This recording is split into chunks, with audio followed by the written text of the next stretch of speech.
The world's greatest college weekend is at Indiana University, putting students in the spotlight. Riders race for the dream and glory that is the Little 500. 33 teams put it all on the line in front of 20,000 screaming fans. Last year, Dodds House broke away from the pack, taking the checkered flag.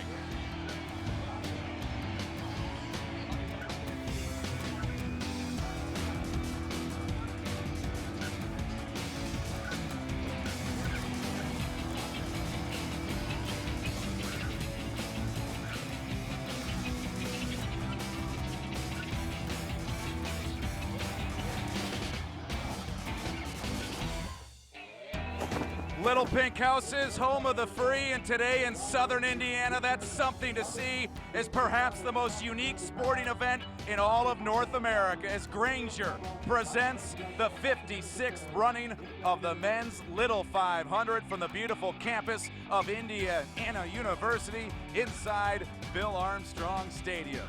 Hello and welcome to Southern Indiana. Next to Jason Sonneborn, I'm Dan Kelly. It's great to have you with us for HDNet's exclusive coverage of the men's Little 500, a race which you saw 4 times as a rider, 2 times as an all-star. You know full and well you can throw away the script and expect the unexpected today. Yeah, there's going to be lots of action today. As you'll see, there'll be many wrecks. There's loose cinders, there's high winds. There's 7 teams with a legitimate chance of winning the coveted Borg Warner Trophy today on the track. We just don't know what's going to happen. It's going to be an exciting race. Hans Warner of ATO, a true superstar in this race. He has come oh so close to hoisting that trophy, but he still looks for that first win in race number 4. Absolutely, Dan. Hans is a 2-time individual time trial champion. He holds the record for the fastest 4 laps on this Bill Armstrong Stadium track. He's one of the strongest Espoir cyclists in the Midwest. Look for him to try to win his first Little 500 in his last race here in the 2006 Little 500. Well, for more on the Little 500, we'll go down to a Hall of Famer, Eddie Van Geis. The Little 500 is the largest intramural event in the entire United States. And on the Indiana University campus, top cyclists are sports heroes in the same categories as top football and basketball players. This is the 56th running of the men's Little 500. 200 laps, 50 miles on this quarter-mile track. An amazing race is going to take place here today. The conditions, it's a gorgeous sunny day. Temperatures in the 70s and humidity will not be a factor. But guys, I got to tell you, the big factor is the wind. Out of the west, meaning they'll be flying down the home stretch with a stiff tailwind. And when they come out of turn 2, the accordion effect will come into play because it's going to be a very serious headwind on the backstretch. It should prove to be a great race. Thank you very much, Eddie. Of course, Howdy Wilcox was the brainchild of this great event. Howdy's father won the Indianapolis 500 in 1919, so he modeled the Little 500 after that event. Here's a little more on the history of the Little 5.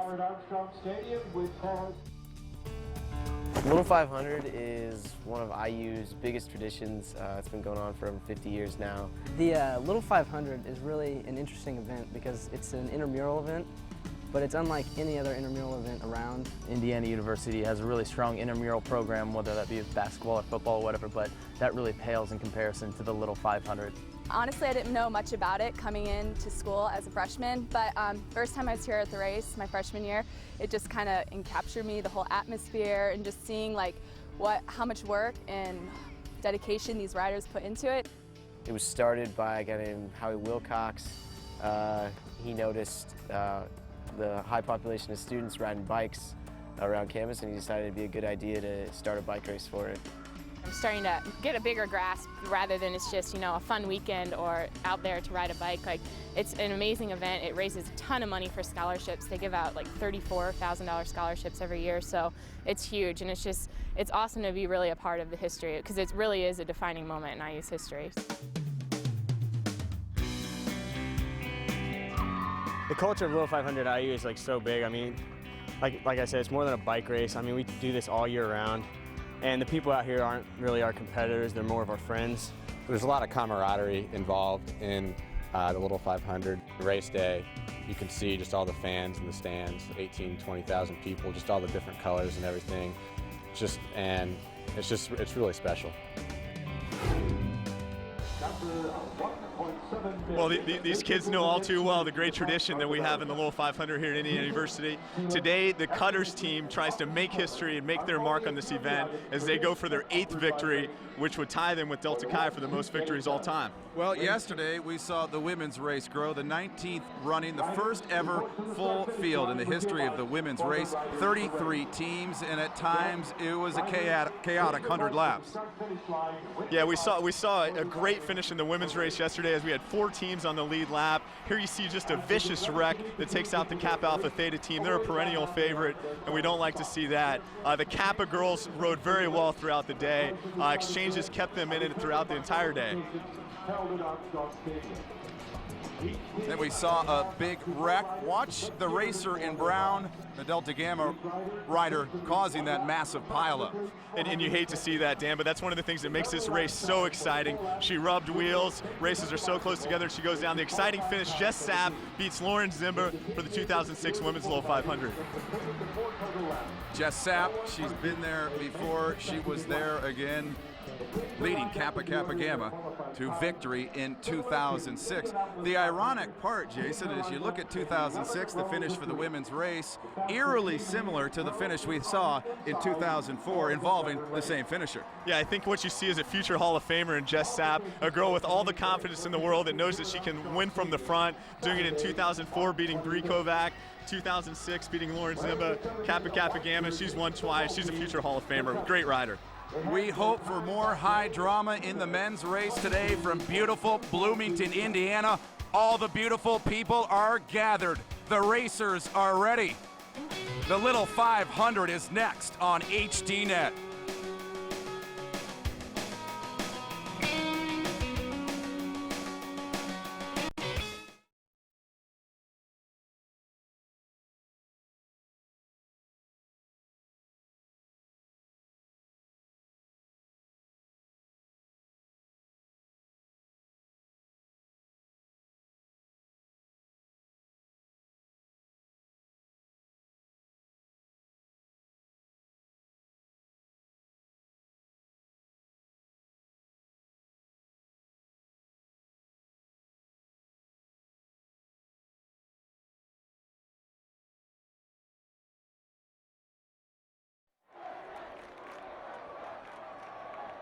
Here with a review of the flags used to control the race, a 1979 steering committee member, Chappie Blackwell IV. Ladies and gentlemen, welcome to the 56th running of the Little 500. Quick run through the flags. Obviously, this starts the race at any time after a yellow. Yellow will be thrown in case of caution, and that time will be no creepy flags. We got lots of downtime. The blue and orange flag is the advisory flag. The faster teams are coming up from behind. In case of need, this is the red flag. This will immediately stop the event. Black flag is thrown in case there is Great. a penalty levied to a team. Do you have an extra piece of scrap paper? White flag is thrown Yes, for the yes, final yes. lap of the race. Thanks. We all know what this is. Gentlemen, keep your heads up. Make it.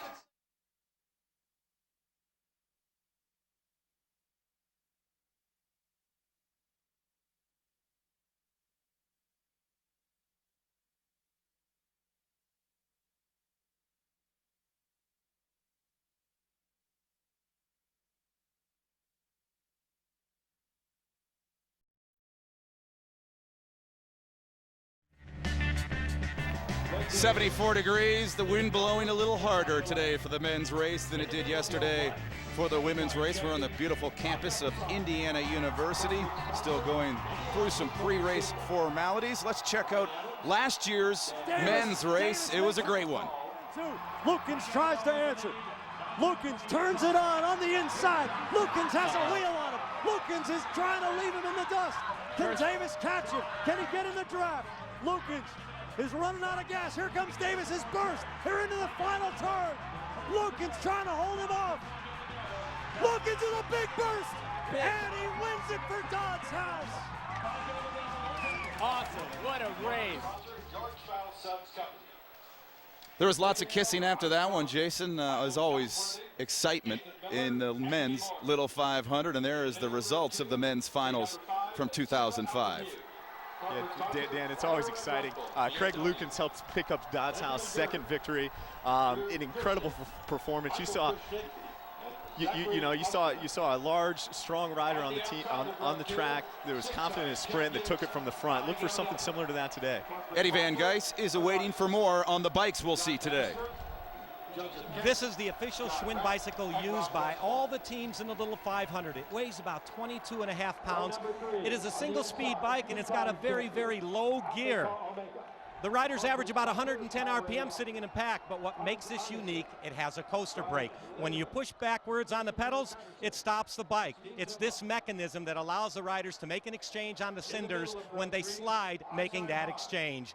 This is the official equipment used in the battle, known as the Little 500. Kyle Calvin, Joe Dowdy, Anthony Gabriel, and Robert McKinley. On the outside of row 3, team number 9. Well, you see a full view of Bill Armstrong Stadium. First year this stadium was utilized in 1981. It's seen a lot of wicked crashes. Here is a taste from some of the ones in the past.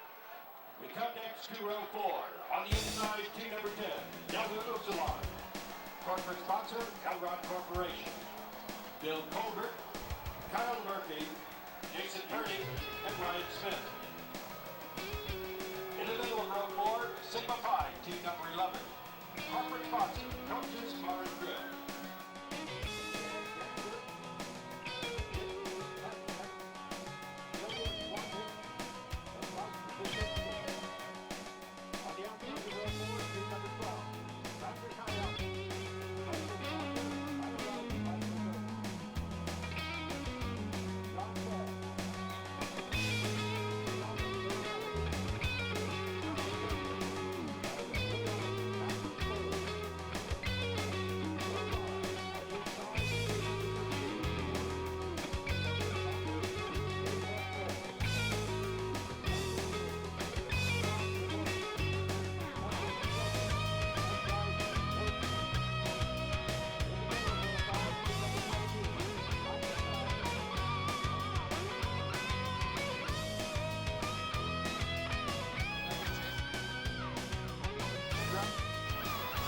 Kevin McNamara.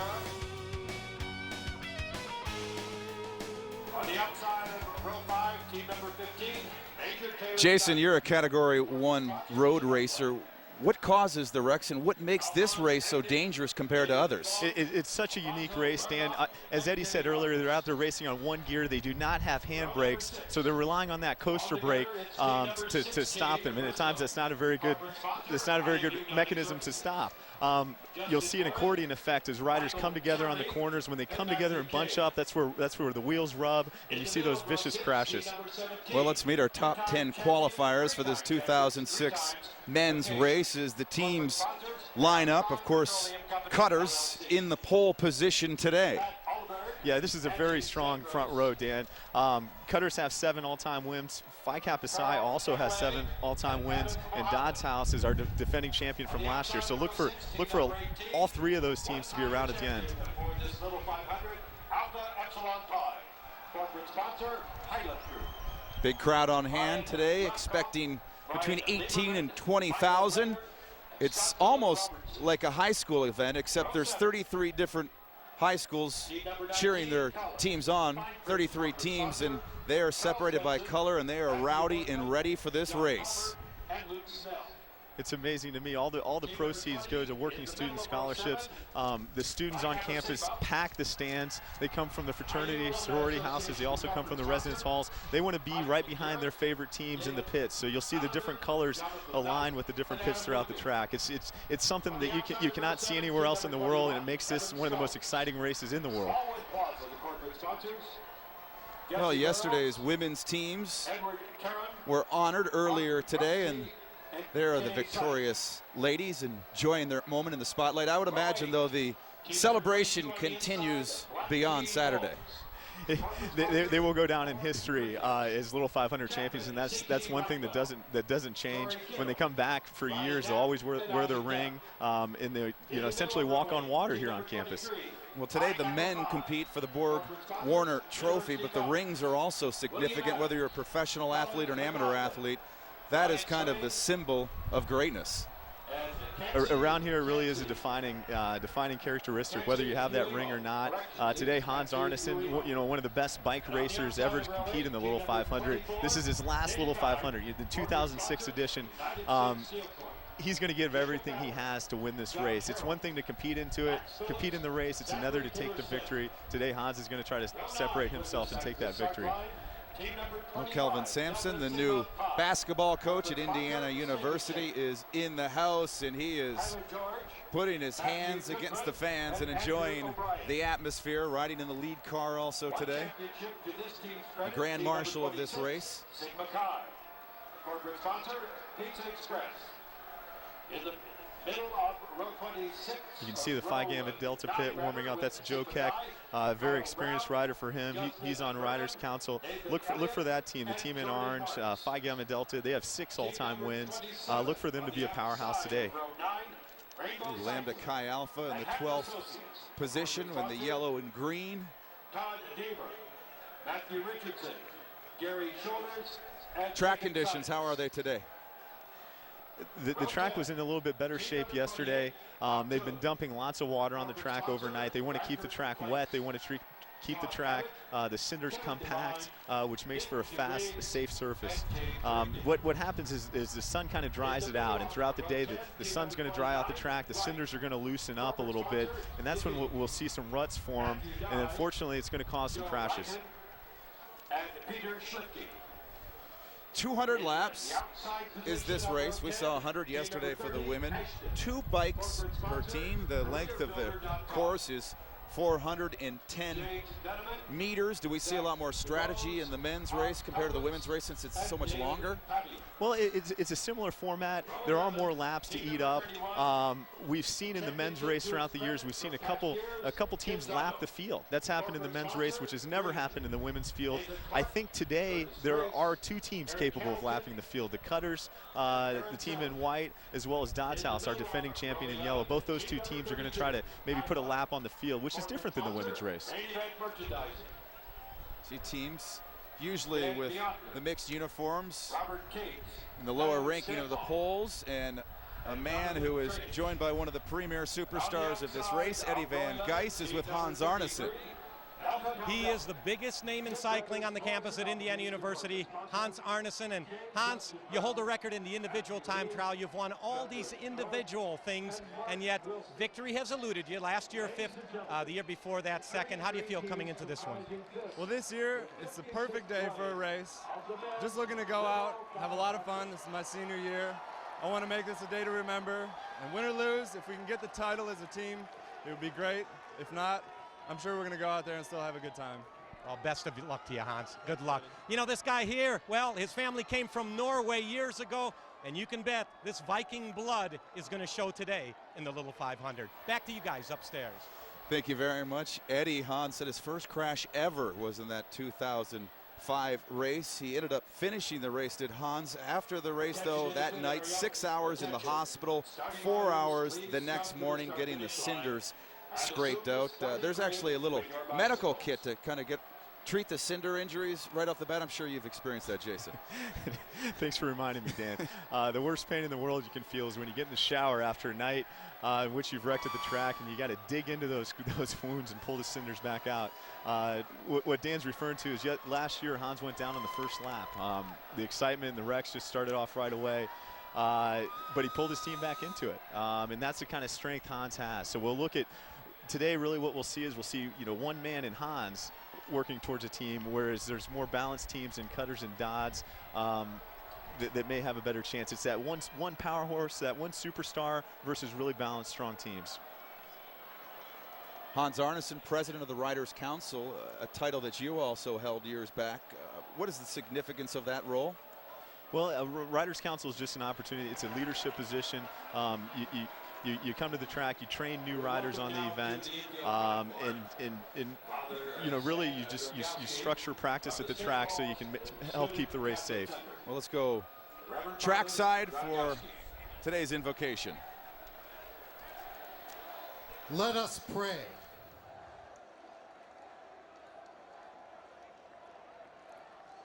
God all-powerful, On this beautiful day, we celebrate and thank you for your many great gifts. As we prepare to begin this race, we are aware of how you have loved this day into being.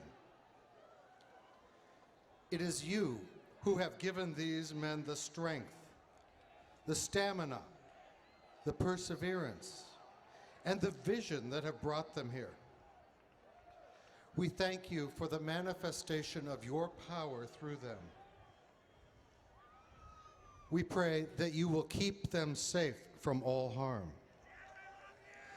We ask that in your wisdom and goodness, you will inspire them to the completion to race in truth, aware of your presence and guidance.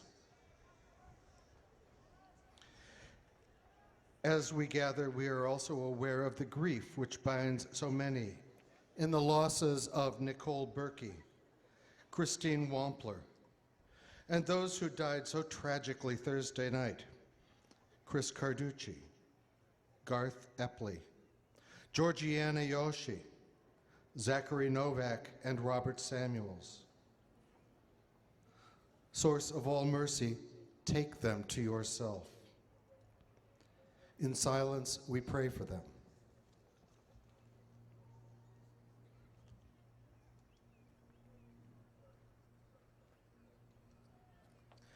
God, source of all hope, let your firm yet gentle arm guide these men today. In this race, may they contest fairly, compete safely, and so come to the completion of this course. Allow them to be filled with confidence in their best effort, to strive for perfection, to rejoice in excellence, and so ride the good race, aware that they are pleasing in your sight. Amen.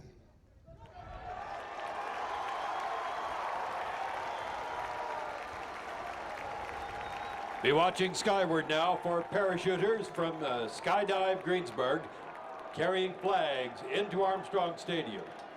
Please join our riders and coaches in celebrating America's freedom, those who now protect it, and to honor those who have made the ultimate sacrifice. Presenting the colors today, the Pershing Rifles Honor Guard. We ask please that you stand and remove your hats. Ladies and gentlemen, it's a great honor to introduce to you Virginia LeBlanc, our featured soloist for the 2006 Little 500 festivities. Virginia's musical talents and future as a performing artist have been applauded internationally. Ms. LeBlanc holds a Bachelor of Music from Southwest Texas State University, a Master of Music from Indiana University, and in 2006 will be awarded a Doctor of Music from the IU Jacobs School of Music. Please stand and join in welcoming soprano Miss Virginia LeBlanc as she presents our national anthem.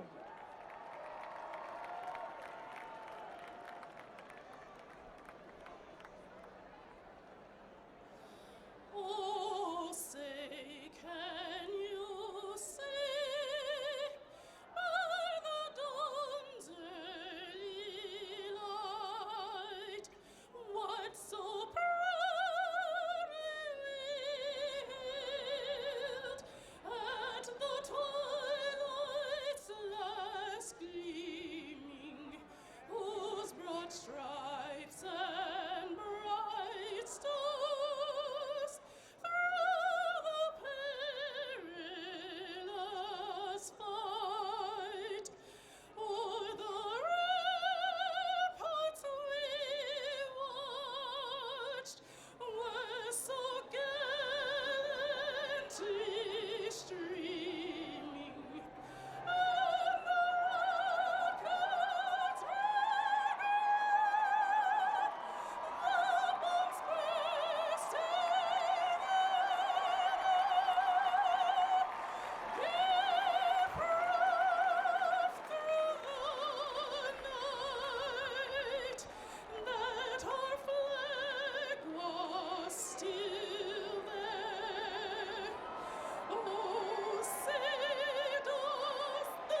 Virginia LeBlanc, ladies and gentlemen.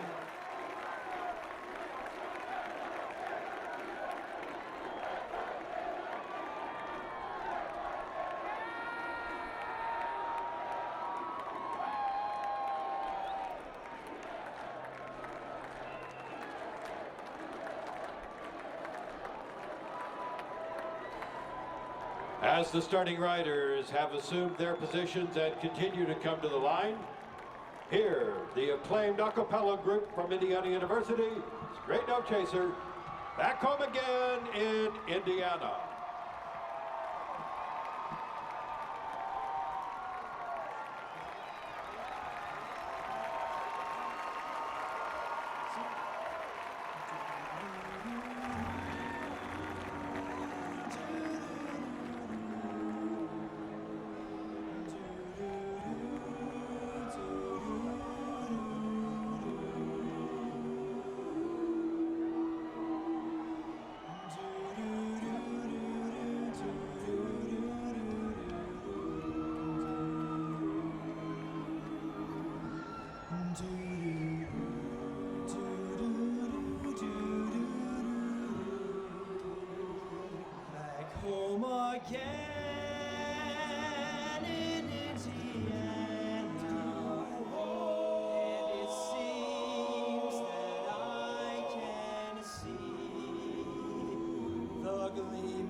Dream about the moonlight of the Wabash.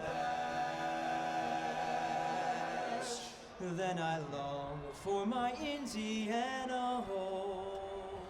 Back home again in Indiana. And it seems that I can see the gleaming candlelight still shining sycamores for me.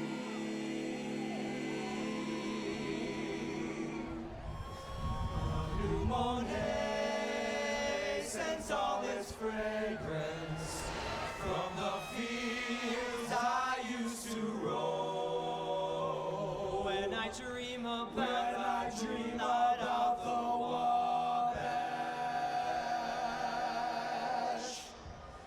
then I long for my Indiana.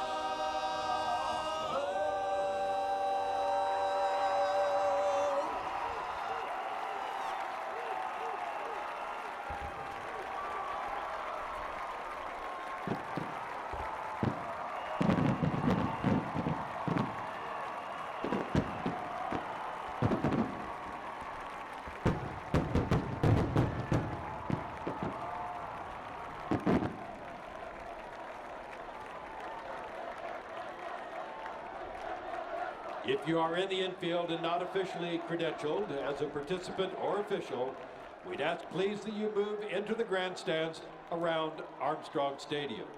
Only properly credentialed personnel are permitted in the infield. Racers momentarily will be mounting their bikes.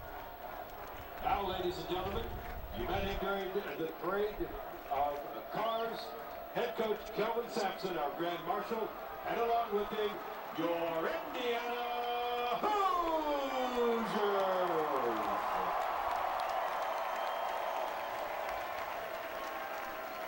Coach Sampson, all yours. Ride smart, keep your head up, good luck, and Godspeed.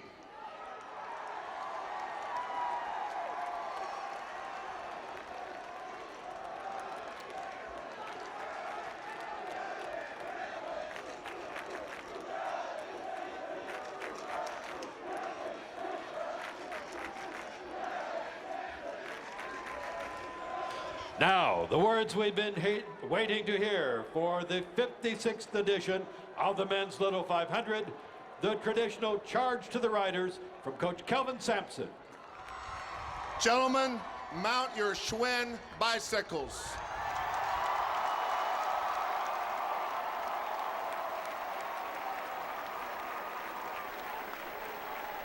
Well, the Cutters in the Howdy Wilcox pole position. Eddie Van Geis is standing by with their head coach. Well, the great coach of the Mighty Cutters is the fiery redhead right here, Jimmy Kirkham. Jimmy, you've won this race, the Cutters, 7 times, but you're starting on a pole position. You've never won from the pole. Can your team win this race from the pole position? This team can win a race from any position. They have great endurance, great speed, and they're really smart. And most importantly, they have a lot of fun. All right, well, you know they're the... Go ahead, Jimmy, you got something else to say? Oh, we look forward to a really fast race, a really safe race. We hope everybody has a good time today, and may the best team win. Best of luck to you, Jim. Good luck today. Oh, no. Let's go upstairs. We got to go. Thank you, Mr. Van Geis. We're ready for the ceremonial laps. We'll have one parade lap, one photo lap. The third lap, the Indy car will pull off on the back stretch, and then this one will go green. Please be watching now as photographers are permitted to take photographs from the edge of the track during this first warm-up lap only. Here's how the racers will line up. Photographers may come to the curb, but not 11 on the rows, during 3 this riders first in each warm-up row, lap. the Cutters in the pole Everyone position. else should please remain behind the And Dan, really the front row is significant. The strongest teams in the race this year are starting up front, with Cutters starting first, Dodds House starting third, and Phi-Sci also contender starting in the second position. You know, the unique thing about this, Cutters and Phi-Sci both have 7 victories apiece, so look for those 2 teams to go for number 8 today. Dodds House trying to repeat as champions. Phi Gamma Delta, always a very strong team, coached by Jim Lohman in their pit. They have 6 victories. Look for them to also be a contender today. Beta Theta Pi, coached by John Grant. There's Alpha Tau Omega. Looks like they're starting in our 3rd row, led by Hans Arneson, the fastest man on the track. How are the nerves feeling here during these ceremonial laps with the start approaching? They're pretty fired up. What they're wanting to do on the bike right now is make sure nothing's wrong. Make sure that there's absolutely no mechanicals, everything's tightened down. They're trying to get their jitterbugs out, and they're going to be amped up to really hit it full force right from the green flag.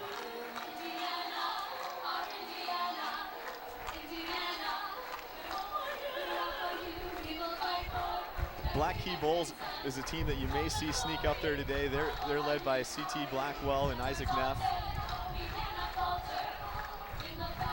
Sigma Chi is back there, a team that's won the race before.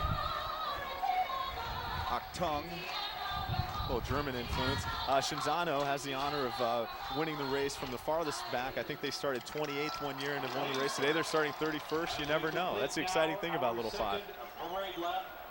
We'll be looking now for the field at 33. Again, a 410-meter track. Yesterday, the women went 19th race for the women.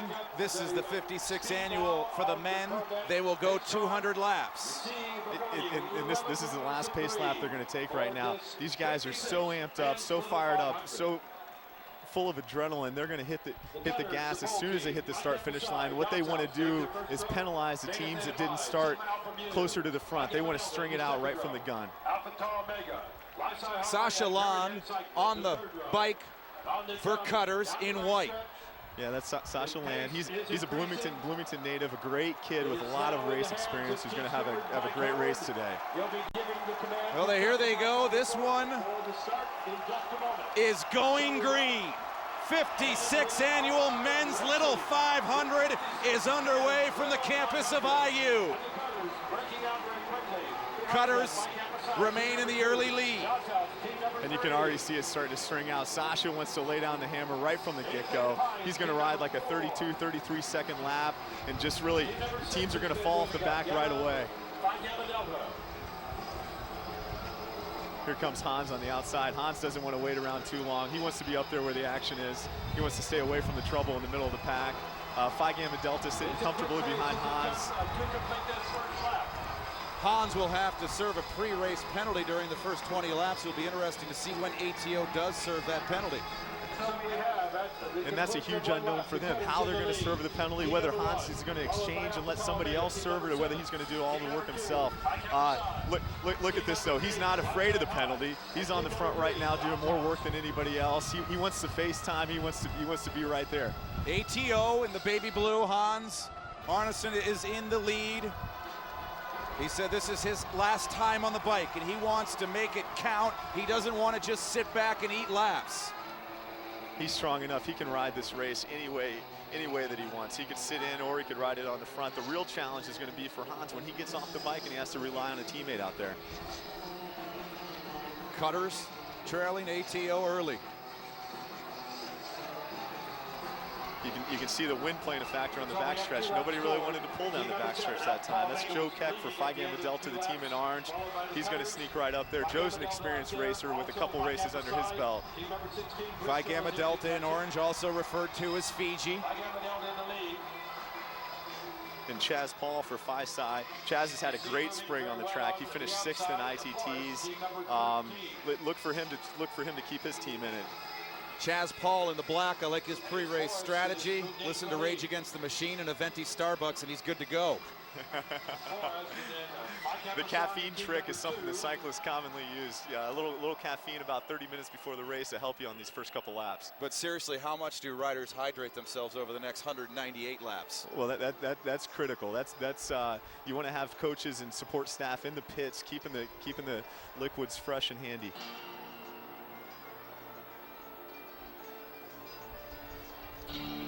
Forrest in the lead now. That during the first 20 laps, we have two teams that were awarded pre-race penalties. There's two different types of exchanges you're going to see in today's race. On the right, you're going to see the signature Acacia exchange, the Ghost Rider. Nobody actually touches the bike. They're the only team that does it like that, whereas the Cutters did it the traditional way with the rider exchange, where you hop off one side as opposed to hopping off the back of the bike.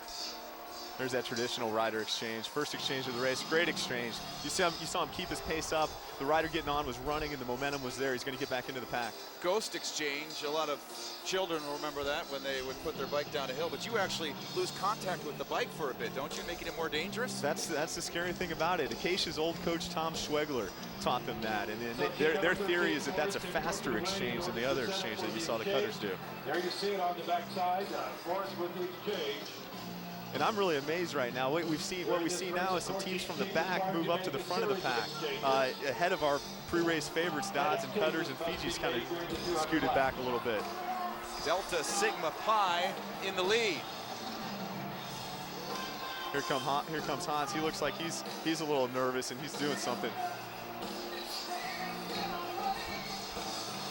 For all you viewers at home, remember Hans is the fastest man on this track, and he also has to serve a 2-second penalty within the first 20 laps of this race. So that's going to make it for a very exciting first 20 laps. Yeah, Hans heaved his bike into the fence during qualifying, so we have our first wreck. Many racers are down around turn 3. The black team, that's Phi Psi, starting in the second position. Something must have happened where they moved back and got caught up in that wreck. That looks like Theta Chi team number 24 trying to get it going again. And here's how it happened. Back of the picture.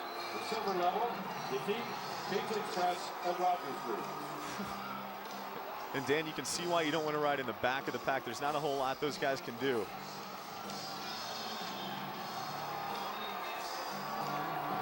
You're watching for team number 5, Sigma Alpha Mu. Sammy now making the exchange.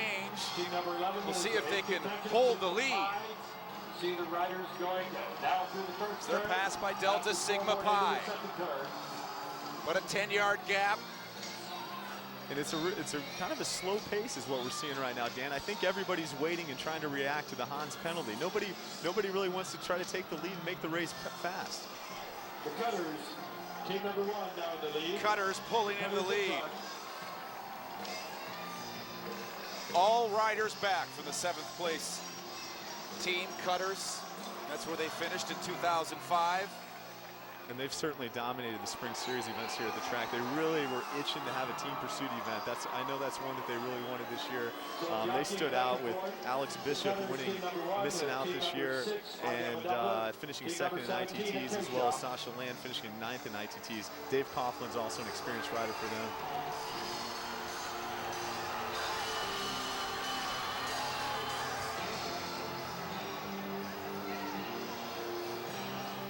Delta Upsilon in the lead. Watching for a couple of exchanges here on the That looks like Smith, one of their best riders, coming in for an exchange. Oh, good exchange for them, and a great gap. A great way to start the race. You're going to see him. He's actually coming back into the pack on the front. That's where you want to be.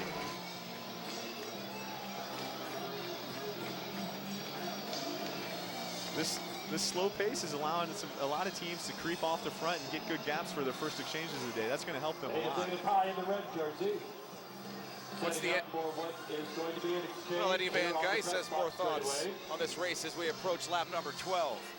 Well, you guys called it that crash in turn number 3, and it cost one of the favorites, the team in the black jersey, 5 cap aside. They've lost a lap. They've made contact with the pack, but they are 1 lap down in the early going. And the worst situation you could be in has now happened to one of the top teams, 5 cap aside. Guys, we talk about the accordion effect all the time, and it couldn't be any more drastic that with this serious headwind we have on the backstretch. Wow, I know you see it. The pictures show it very clearly. Entering turn number 3, everything comes together again. But as you said, everybody wondering, the big name on campus has to serve a 2-second penalty. When is Hans going to do it? It was smart by them because you don't want to do it too early and have to chase. So he wanted to make it through the critical early going of the bike race. And as you said, he's got to come off the bike, stop at the start-finish line area for 2 seconds. He's got to do it before lap 20. And right now, he's happy about the development. You can see Hans Arneson riding in 4th place, 4th position on the backstretch for ATO. Back to you guys up in the booth. Oh, this is great. It looks like Hans is trying to get away right now. Early, he's trying to get a little advantage, but Sasha on Cutters isn't going to let him do it. And that's Dodds House stringing it out. Kevin Moore on the front. Dodds House in yellow. Hans Arneson. Here it comes. Hans is going to serve his penalty right now. He's got to hold 2 seconds. And the race chief steward, Mike Howard, lets him go. Taps him on the back, and off goes Hans. Okay, the other teams right now, if you're not ATO, you need to realize that Hans just served his penalty and you need to string it out.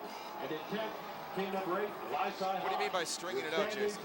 I mean, do as fast of a lap as you can and separate yourself from Hans. Hans is putting the pedal down hard, making up lost ground after serving that penalty.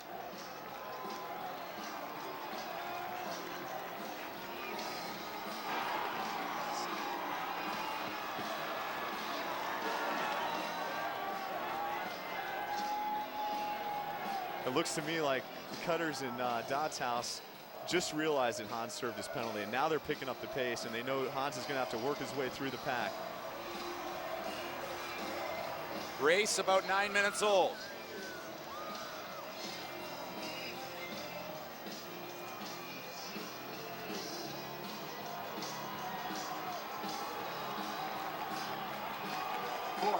There goes Acacia on the outside. The team in brown, they may be doing their first exchange of the day. And Phi Gamma Delta is following them out. As you see, Hans has got to work his way back up to the front. You know that he needs to do that. You see what happens when he's in the back. There's always a potential for the wreck when you're in the back of the pack. So he wants to get right back up there with the leaders as quickly as he can. How many more laps does he have in him left? He's 15 laps into his set. Hans is strong enough where he's going to be able to do 20, 25 lap sets. What he's doing right now is he's sitting in the pack. He's trying to rest in a draft position before he exerts all of his energy to get up front. He's trying to get comfortable, get his legs back. Fiji goes down on the exchange. John Bannister on the exchange. He gets back up on the bike, and we still have a rider down. And it looked like Cutters did not wreck the guy that got off the bike. Sasha went down. Let's see what happens here as Cutters and Fiji are doing exchanges at the same time. Fiji pulled off the exchange well, the team in the orange. But I'd like to see that again. Looks like he slipped off the pedal. Oh my goodness. Forrest also goes down in the background, and we have... That's a big unknown right there. Something could be wrong with Fiji's bike, causing him to go down. Fiji's back in the pit. Team number 29, Right Cycling. and the race is under yellows, there's been a lot of wrecks. As Cutters has been assessed a penalty in a wreck right before the start-finish line. On lap number 16, this penalty. And riders, as you see, slow to get up. Mike Howard, the Cutters, team number 1, 5 seconds for impeding on the exchange. On lap 16, Cutters, 5-second penalty for impeding on the exchange is the official call. I think this is the Fiji exchange after they already had the mechanical problem. They're wanting to come in and get a fresh bike out there, a good bike that's mechanically functional, and Cutters just got caught up in some chaos there. You see that happen a lot when there's a lot of teams trying to exchange at the same time. Dan, it's just a lot of action there in the pits. Right side, like dominoes. And Dave Coughlin on Cutters, one of our favorites. He had to go around him on the outside. We are under a yellow flag. We'll take a break.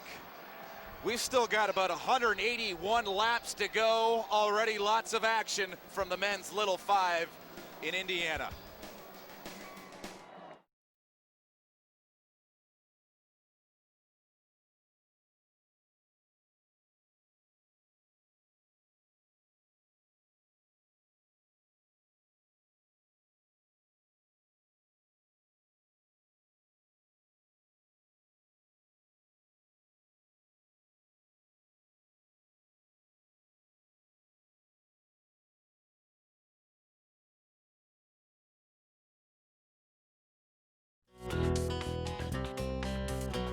This is Beta Theta Phi Cycling, and you're watching the Men's Little 500 on HDNet.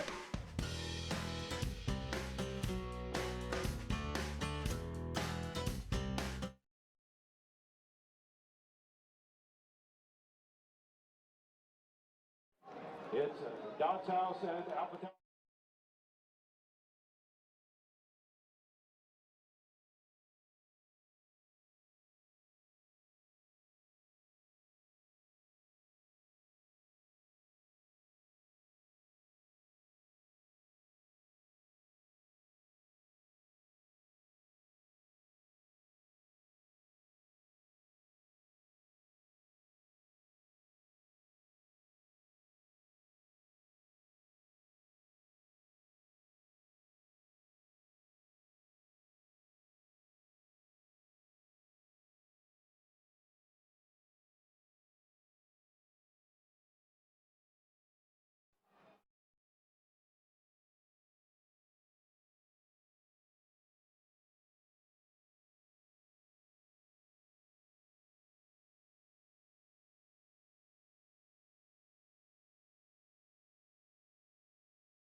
This is Beta Theta Phi Cycling, and you're watching the Men's Little 500 on HDNet.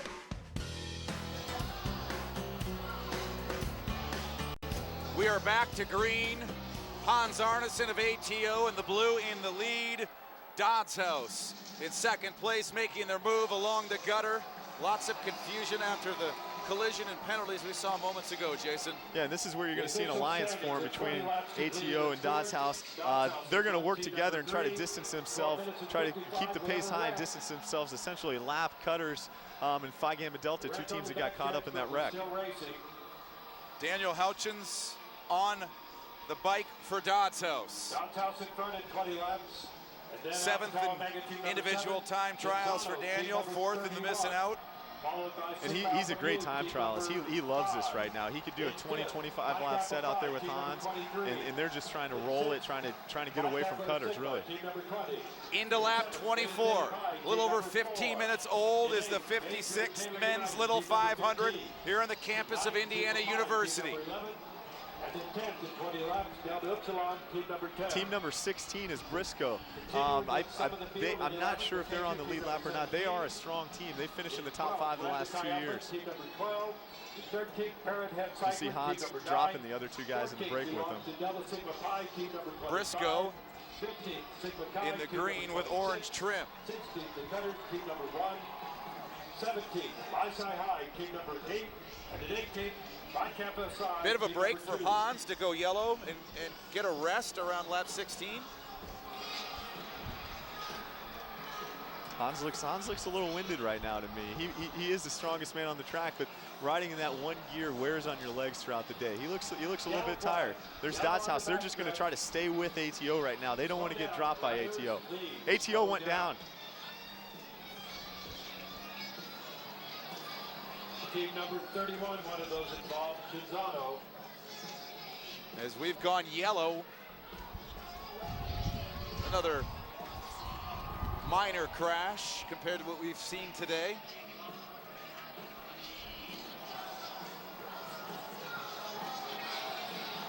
That's Lysai High, formerly Phi Delta Theta. They actually finished in the top 10 last year.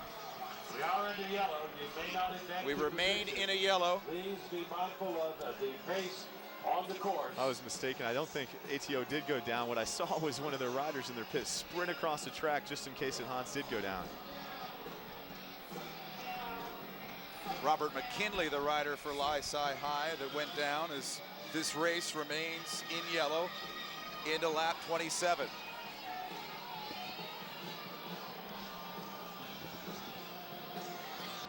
Dot's House, their animated coach, pleading his case.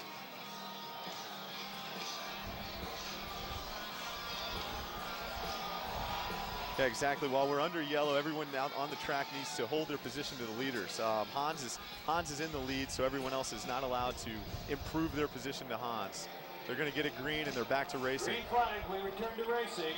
Green once again. And what you're seeing right now, Hans is actually closing on Cutters. There's only about 150 meters that separate those two teams. Riding in second then, Dot's House, now at the start-finish line. This is an opportune time for Hans. He couldn't have dreamt this up any better. Everybody else gets caught up in wrecks, and here he is on the front. In the middle of a 27-lap first set in which he's done a 2-second penalty.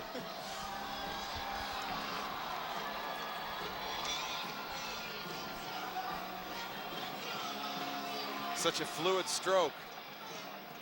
Along the inside, Arneson in the light blue representing ATO. Right there, that looks like a Parrot Head cycling rider behind him. Must be Jimmy Buffett fans. Gotta think. He's happy to hop on the Hans train right now. Indiana University Student Foundation thanks the Indianapolis Motor Speedway. As you mentioned yesterday, about 33% easier for the rider, trailing the man in blue, Hans Arneson there, Parrot Head right behind. This is an amazing set by Hans right now, a 30-lap set. He served a 2-second penalty, and he's still out there doing, 36, 37-second laps. His fitness is showing right now.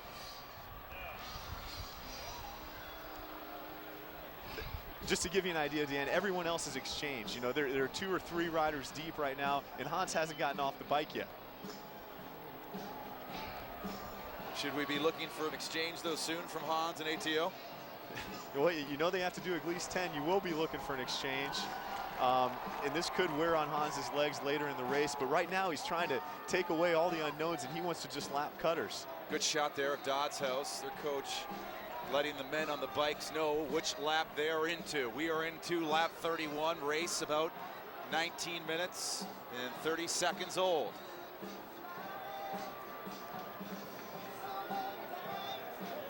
Hans has a background in cross-country skiing, and that's where a lot of his endurance is formed from, is that's a very tough sport. It's showing here. He's giving it everything he got. It looks like he's going to come in for an exchange next lap. How can you tell, Jason, just from the eye contact he makes with the pit? He pointed over at the pit and gave him a finger, which means he's going to be coming out. I think getting on the bike for ATO next will be Steve Zimba, brother of Lauren Zimba, who finished second in the women's race yesterday.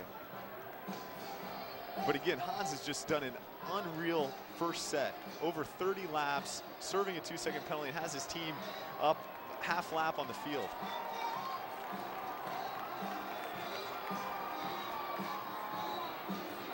He reacted on feel right there. He said he was going to come back in. They have a rider in the pit ready to go, but since there's other riders setting a good tempo, he's going to sit in a couple more laps.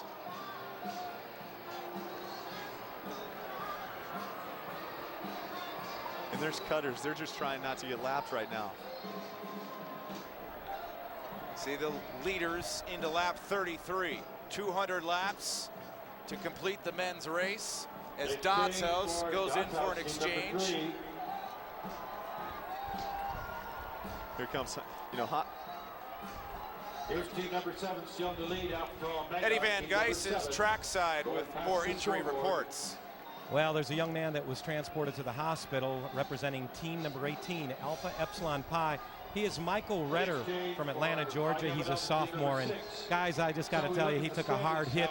I was listening to some of his teammates and people talking in the pit. They were mentioning that he fell hard on his head. He was convulsing. He wasn't conscious for a while. Then he came to. But they didn't stop at our medical tent here. They took him straight to the hospital. So our thoughts and prayers are with Michael Redder. His family's here from Georgia. We hope everything works out fine. The wreck that you mentioned that just happened on the backstretch involved team number 8, Lysai High. Their rider, Rob Jones, is being tended to in the medical tent. It doesn't appear to be anything too serious. They're icing him up, but that is the word here on the crashes we've had thus far. Back up to the booth. Thank you, Eddie. ATO remains in the lead. Dodds House in third.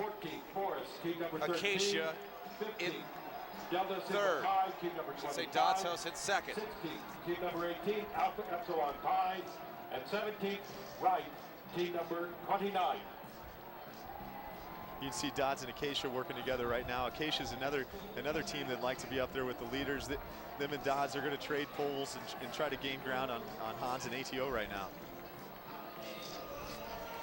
There's looks like Sasha land for the cutters. They're kind of in no man's land. They are with Delta Upsilon, which can help them get back in the mix.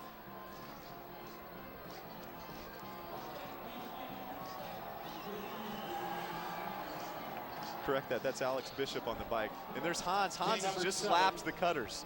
Essentially, if he gets around Alex Bishop in the cutters right now, he's lapped him, which is a major development in this race. And that's Delta Upsilon, our 4th place team right there. That's looks like Hans has just lapped the cutters and Delta Upsilon in a 38-lap first set.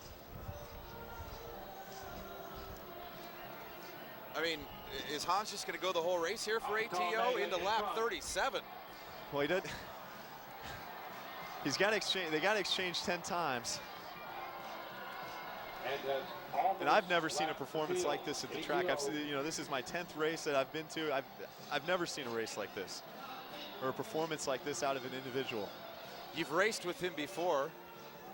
How tough does he train?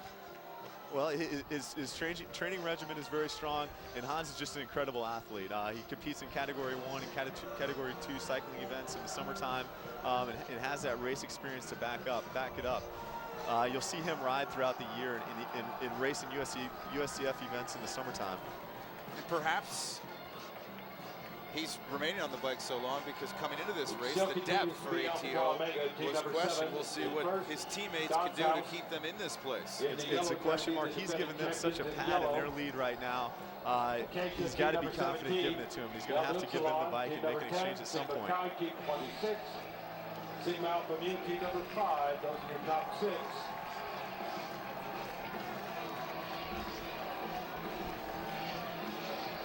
He's just lapped the field. He's just lapped Dodds House as well. This is unreal. Hans has lapped the entire field by himself. He says one more lap and he'll be ready to give her away. By Alpha Tau Omega, team number 7.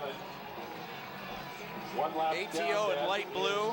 Dodds House. They have a representation of every class on their team, freshman, sophomore, junior. Right now, on the saddle is the senior. Just to give everybody perspective, the last time this team lapped the field was in 2000 with a really strong cutters team. Before that was in 1992 the cutters did it. No one has ever done it by themselves without getting off the bike. One more. He continues to tease. Alpha Tau Omega, Dodds House, Acacia. And the great thing about Little 5 is he's going to have to get off the bike. He can't ride the whole race himself, so we're going to have to see what transpires as his teammates get on the bike. Bill Armstrong Stadium, it might look familiar to soccer fans. It is a home of the perennial powerhouse, is right now the powerhouse on the bike, giving it to the pedal. Hans Arneson continues for ATO. A look at the riders that will be joining him soon on the bike. Watching now here at the Finally coming in for an exchange. Hans Arneson drops it off. Steve Zimba racing away for ATO as Arneson. A little more smiles than we saw in the race in 2005 for Hans Arneson here in 2006, now hoping his teammates continue to chug away. Our title sponsor for the 2006 Men's Little 500, Grainger. The platinum sponsor, Chipotle, Coca-Cola, Steak and Shake. We see the hand signals, Jason, so much out there amongst the riders. Do you actually use your voice and let riders know to get out of your way and you're coming? Yeah, a lot of times you do. You don't want to be around somebody that's a question mark. That's for sure. If you're one of the stronger teams, you want to be on the front or be close to the front. So you use everything you can. It could be a twitch of the elbow. It could be a hand tap, or it could be vocalized. Well-deserved drink for Hans. Watching Steve Zimba try to lengthen this lead for ATO in blue.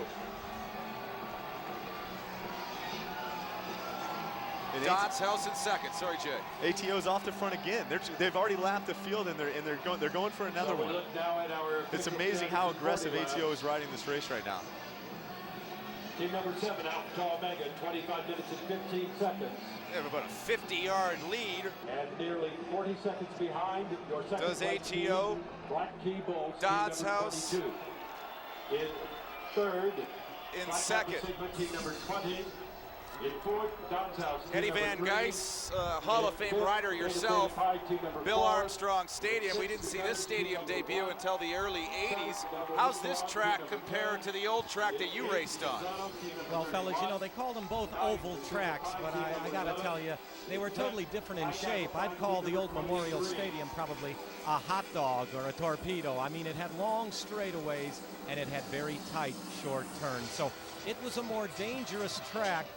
It didn't have any banking. Now, you look in the turns here of the William Armstrong Stadium, and there's slight banking, which helps, but the old Memorial Stadium didn't have any banking, and so the cinders really loosened up a lot earlier. The best part to ride was, in the turn, was about 18 inches from, guess what? A curb. Can you believe it? In the turns, you had an actual curb, and yes, some riders, when they were fatigued, they put their head down, they would go into the curb, and of course, that would create a crash. So, two totally different stadiums. I mean, they did a great job. This is actually as safe as you can see a bike track. They talk about a round track in the world of cycling. They call it a velodrome. And this is like a real big velodrome. Most velodromes are 250 meters. Some are 333. This, as you know, is a little over a quarter mile per lap. But it's a safe, fast track. But remember this, there's a bunch of human beings out there riding inches apart. And when you get fatigued, guess what? The crash factor takes place. So you guys have called it excellently right now. ATO and their big horse, Hans, they couldn't be in a better situation. What's the group now, Jason? Well, that's Acacia, the team in brown, sitting right behind Hans. I think that they are one lap down, so they're just trying to sit on the train and make up ground. They're a strong team, and this is actually a chaotic race this year with so many teams being lapped and one team being a lap up. ATO. Joined the IU Foundation staff in 1978. This is going to be exciting because Dodds House is going to try to have to get themselves back in the race. And so what that means, how they get themselves back in the race is try to get that lap back. They're going to have to essentially lap ATO now in order to be there to contend at the end.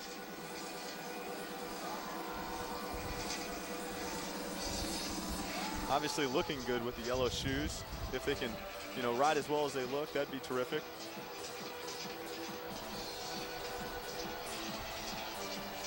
Dodds House in yellow. And that was a powerhouse group you just saw. Dodds House, very strong team with very experienced riders. I'm surprised to see them a lap down. Look for them to get that lap back. Many people think Dodds House in yellow, who are the defending champs, are flying under the radar. 3 returners on the team for Dodds House. Just one rookie, Mike Shearer, and he finished 13 in individual time trials, so They have a pretty talented group on the bikes today.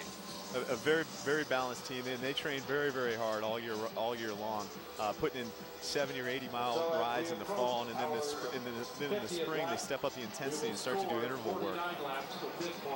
Alpha Tau Omega is in the lead.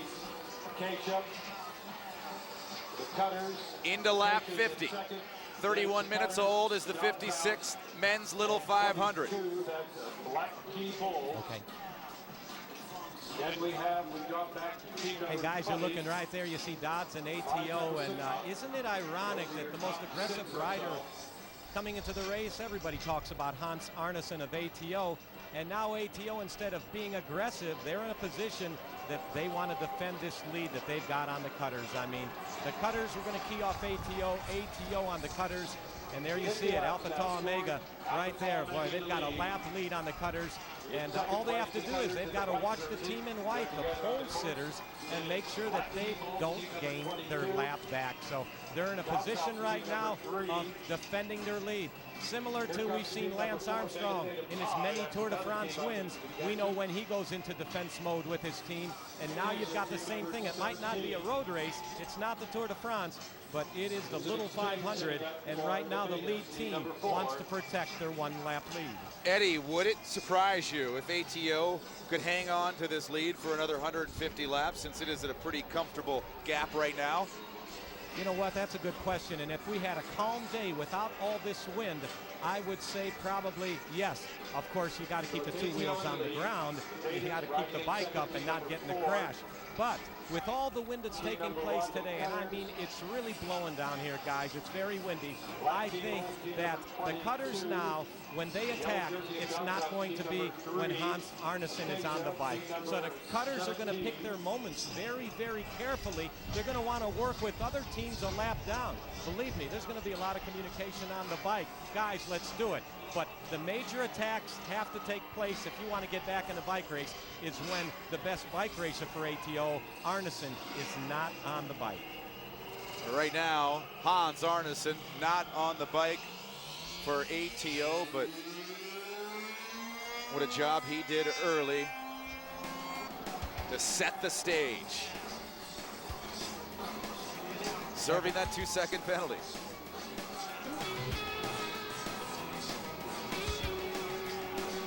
That's Hans lapping the pack right there, giving the salute to the ATO crowd. One fired up, happy. He's looking for his first championship. He's got a lot of personal accolades today. He's looking to lead his team to victory. An unreal first set performance by Hans. You're right, Jay. He's living up to the billing, what you mentioned. There he is. There he is, Hans Arnesen, the biggest guy on the track maybe, and the best known. And victory has eluded him. He wants this very, very badly. We know how strong he is. You've mentioned before being the individual time trial champion, 4 laps against the clock. He's the record holder there.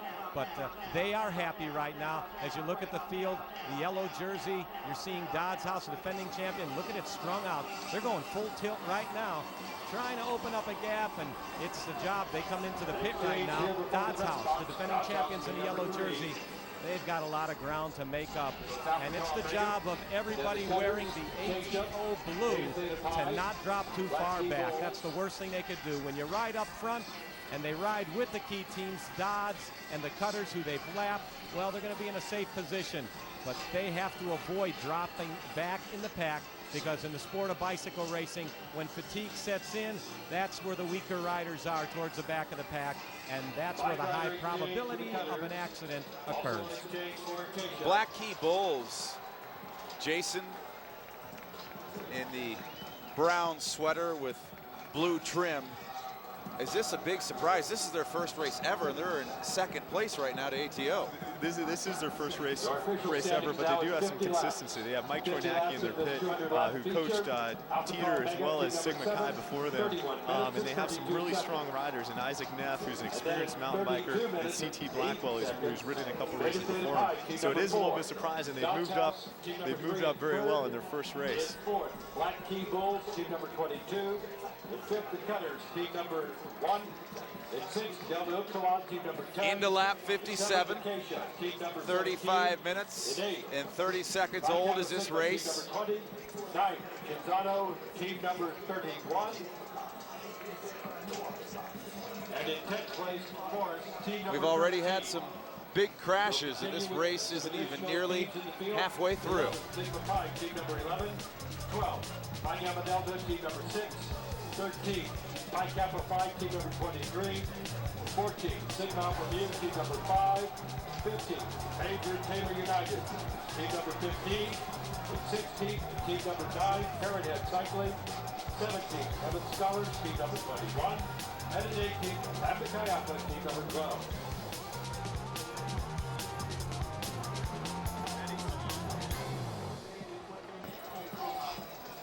Beta Theta Pi now in second place, going into the qualifications. They wanted to place in the top 10, didn't expect to place fourth, and off to a nice start here into lap 58. Off to a great start. The consistency with Beta Theta Pi was that their coach, John Grant, rode for Gafambi and won the race in 2003. So they do have some experience in their pits. In front is Acacia, on the inside in the Robin Blue. You've got Beta Theta Pi who's up there, team number 4. Team number 17, Acacia. You can see that's Dave Coughlin on the front right now for Cutters. He's got to be aggressive and try to get that lap back from ATO. Black Key Bulls on the multicolored jersey now pulling through, and that's ATO sitting comfortably in third. You know, they have a lot of leverage right now. They're comfortable a lap up. You know, they don't have to do a lot of work on the front. They can just kind of sit in. As long as nobody gains that lap back, they have the race won. Steve Zimba remains in the saddle for ATO. Only 2 exchanges, or rather 1 exchange so far for ATO as we're into lap 60. ATO has not won this race before. They, of course, have encountered bad luck before. A little earlier today, we chatted with Hans Arneson about the bad luck his team has experienced. Couple of years we have had bad luck. There's no question about that. We've seen multiple different penalties assessed. We've seen crashes, but I guess, you know, that could be a blessing in disguise in the fact that we may have seen it all, we may not. Right now we've seen a lot happen in the past few years, and what we hope to see happen in this year's race is to ride a clean race, meaning no crashes, no penalties, and to ride, hopefully, to see the checkered flag. We are on the 61st lap. We'll score that. As your lead team What you're seeing is ATO's coming in for their 3rd exchange of the day. That's Steve Zimba going to get off the bike and give it to Brian Laterman. ATO with the exchange. Looks like a good exchange, a rider exchange. Laterman has a couple years of experience. Zimba rode a great first set. I think it was like a 20-lap first set where he kept his team up that lap.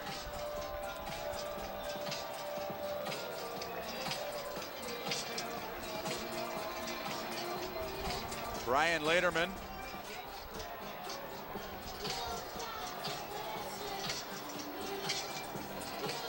Pedaling around this 410-meter track. Lap 62.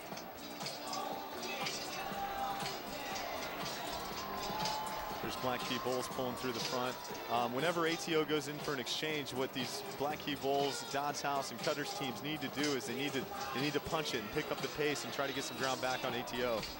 Laterman's doing something smart right now. You know, he had to chase a little bit to get back in the pack, and what he's going to do, he's just sitting in that comfortable draft right now. Fairly safe, 4 or 5 riders back in the field. Black Key Bulls in the brown with blue trim. Isaac Neff on the bike.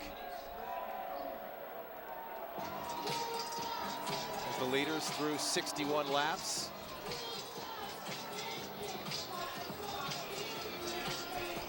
We're still very early in this race. You know, 63 laps. We have 200 laps to complete here today in this 50-mile race. A lot of things can happen. As you've seen already, that a lot of wrecks can happen and change the dynamic of this race. Team number 1, team number 3, Dodds House. There's Black Key Bulls coming in for an exchange. Good exchange for them.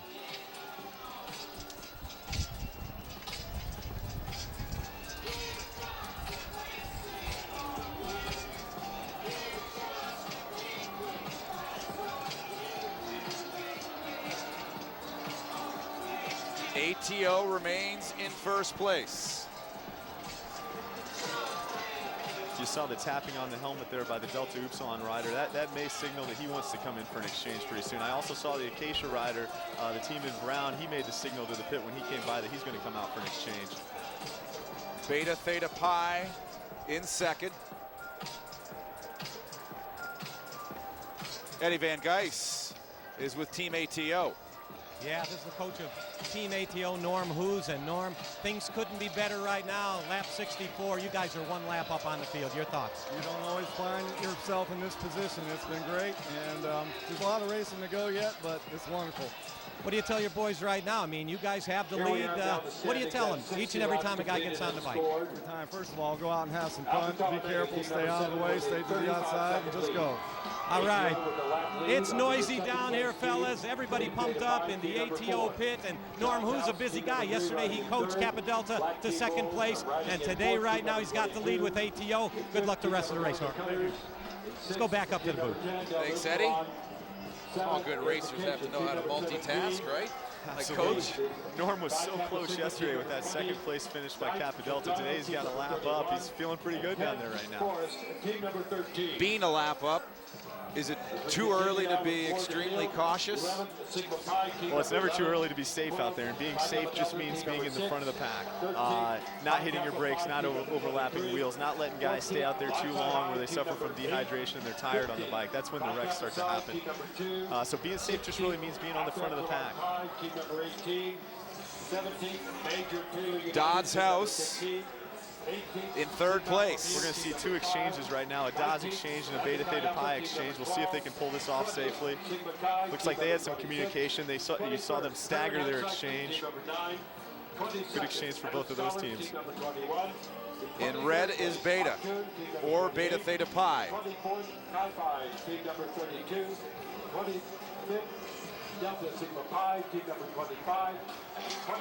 74 degrees, the wind is blowing.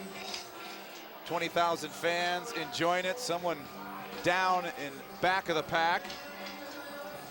Sigma Chi rider. That's Sigma. Yeah, they're not having a great day today, obviously, with that wreck, but they've won the race before in 1994.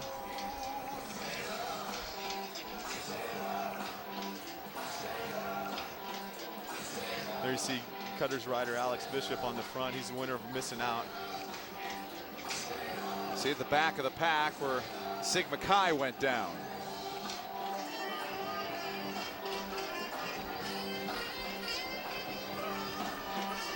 Looks like he's okay. We like to see that. He's got the battle wounds of the cinders on his back. ATO remains in first place. Beta in second. Dodds House in third.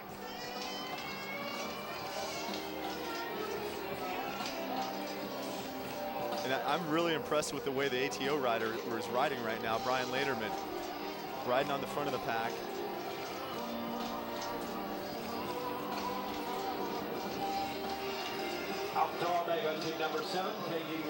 A good look at the field, fellas. Look at that. You see the blue color of ATO, the lead team. Guys, you know what? The speculation down here, I'm just sort of, I was mingling and listening to talk. And, of course, there's some people that say, well, ATO has this race won. But I would never say that because of the severe wind that we have. I think that there's so much bike racing left today here in the Little 500, and with a severe wind, you've got to attack, as I mentioned earlier, when Hans isn't on the bike, and you've really got to, and Jay, you know this, you've got to look at faces, listen to breathing. I mean, you got to size up your competition. I remember being on the bike, and Hans is ready to come back into the bike race, so you're not going to have much success against that big guy, but I believe with the severe wind on the backstretch, I think you can crack somebody. You have to time your attacks perfectly. But I'll tell you, if anybody can come back, we know about the rich tradition of the Cutters having won this 7 times. So don't think this one's over. What do you guys think, Dan, Jay? Well, Eddie, look at this right now, though. You know, the rider that just came out, Lederman, didn't give Hans any gap at all. So Hans is forced to chase. Cutters is on the front. This could wear on Hans throughout the day, and this is exactly what Cutters and Dodds need. Here he goes down hard. Lederman on the exchange with Hans. I think he was a little bit tired towards the end of that set. Right now he's just got to recover, get his head back for his next set. Yeah, you guys, and that's great to mention. You don't think that the cutters that are located a couple pits away are looking at somebody and going, hey, that guy, he looks like he's dying. Is he going to recover? This sport is all about recovery. Jay, let's talk about that. We did some interval training. What kind of intervals did you like to do? I like 30 seconds on, 30 seconds off, but that's all about recovery, isn't it? Yeah, and Eddie, as you know, riding behind the car, doing a little motor pacing always picks up the leg speed for the spring. That's something that a lot of these teams do. They get out there behind the car or behind the motorbike, and that's really a way to get quick for this race. You know, Jay, maybe we need to tell the fans, I mean, about the various types of training a bike racer goes through. And you know that early in the season, it's about hours and miles in the saddle. And it's not riding big gears. It's just easy gears putting mileage in. Then we used to go into tempo riding. You pick up the tempo. You're not riding as long a miles, but you're definitely your RPMs, okay? Your cadence is greater. And when you've got enough mileage and you've done enough tempo riding, you start mixing in interval training. And when I say 30 seconds on, 30 seconds off, and I wrote a lot of velodrome stuff and criterions, it means that you go 90% out for 30 seconds, you rest for 30 seconds. You go 90. And I'll tell you, when you can knock off 30, 40, 30-second intervals like that, you're in great shape. You're ready for any attacks in a bicycle race. And the final thing that you just said, riding behind a car, and I used to like the pace behind a motorcycle where I had a roller hooked up for safety. The final thing after intervals was motor pacing to build up your speed. I always felt that when I was finally motor pacing, you increased your speed and your ability on the bike by maybe another 7-8%. But it's not just going and doing the same routine, is it, Jay? No, and Eddie, you have experience racing in the summertime on the road. You know, Wayne Stetina calls this bike the great equalizer. You know, Wayne Stetina was a Delta Chi rider who went on to become an Olympian, who found that Little 5 in that bike, you could be the best bike racer in the world, but Little 5 somehow kind of equals it out because of that one gear in this unique race. The Stetinas, what a great family, and his brother Dale raced over here, and then there was Troy and Joel, the Stetina family, a great Indiana Hoosier racing family right out of Indianapolis. Eddie, tell us a little bit about the tradition. You know, the Stetinas rode for Delta Chi, who has 8 victories. Delta Chi took some down years. You got to crash right there, guys. Unbelievable. A guy went on the inside and hit the red pillar you're looking at. This was nasty, guys. This was nasty as we go to yellow. Sigma Alpha Mu, or Sammy's. A team that started up front, starting in the 5th position. We certainly hope he's okay. There's a reason those hay bales are out there. Looks to be Michael Kushnick. I'm happy that this young man, he appears to be okay. Take a look at this right here. Eddie, as you know, he rubbed wheels with the guy in front of him, and then he lost control. That's exactly what happened, Jay. And for the fans, I mean, that is, Jay, I'd say it's the most common spill that takes place is you're drafting an inch or two behind somebody, and when you get fatigued again. We don't know right now if that other guy swerved or if he just, when you're tired, sometimes you crawl up the rear wheel a little bit too much, and all you got to do is tap it, and that kind of thing can happen. Well, and they tell you don't ever overlap wheels, right? Absolutely, Jay. Great advice. It's Drew Kushnick, I should say. Down Sammy Ryder. Looks like he's up and ready to go. He'll get right back in the pit and try to flush his legs out on the trainer. That is good news right there, boy. I hadn't seen that one. The many years I've watched Little 5, I can't say I've seen that one, Jay.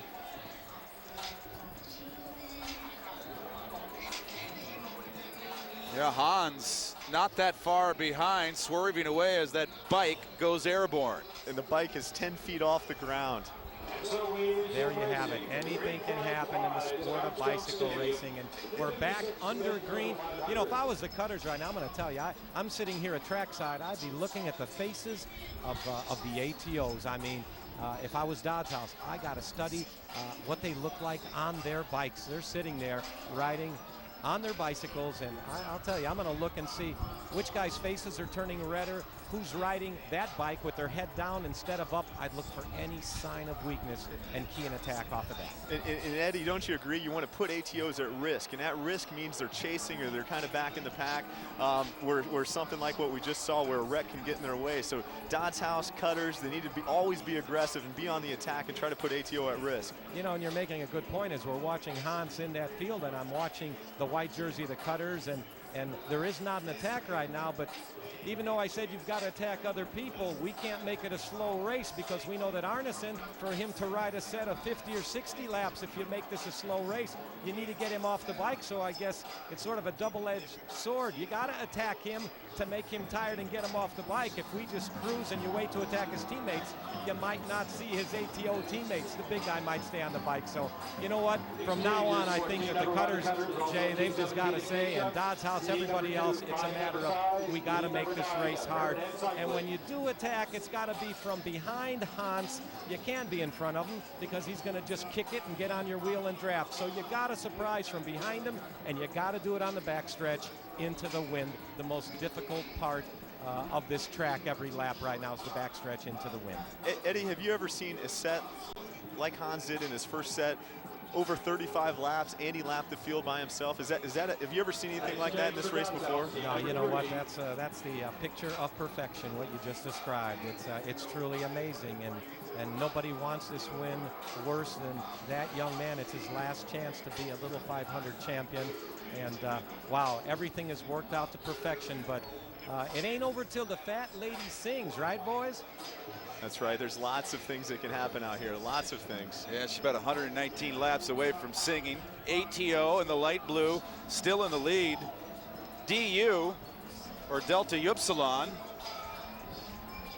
just in back of Hans Arneson as he peers over the shoulder as they cross the start-finish line. And look at the pack right there, guys. They're riding 4 or 5 abreast of each other. That means they're in cruise control. They're not pushing the pace. Now, on the backstretch, everybody wants a wheel to draft off of. You'll see the change as they echelon out. And you know what? They're just cruising on the backstretch. I take it back. So right now, Hans Arneson says, I just want to ride behind a white or yellow jersey. The Cutters, Dodds House, and that's all right, guys. Take it easy. I want to be there.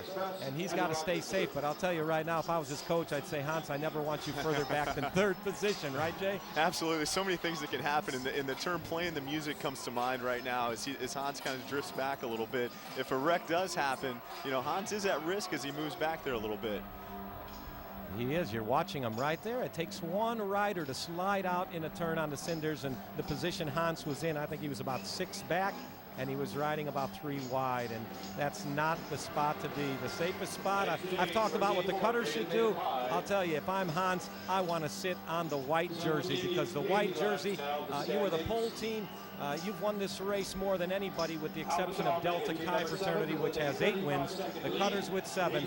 So right now, if I'm Hans, I want to be on a white jersey, nowhere else. And you know what? He's hanging further back.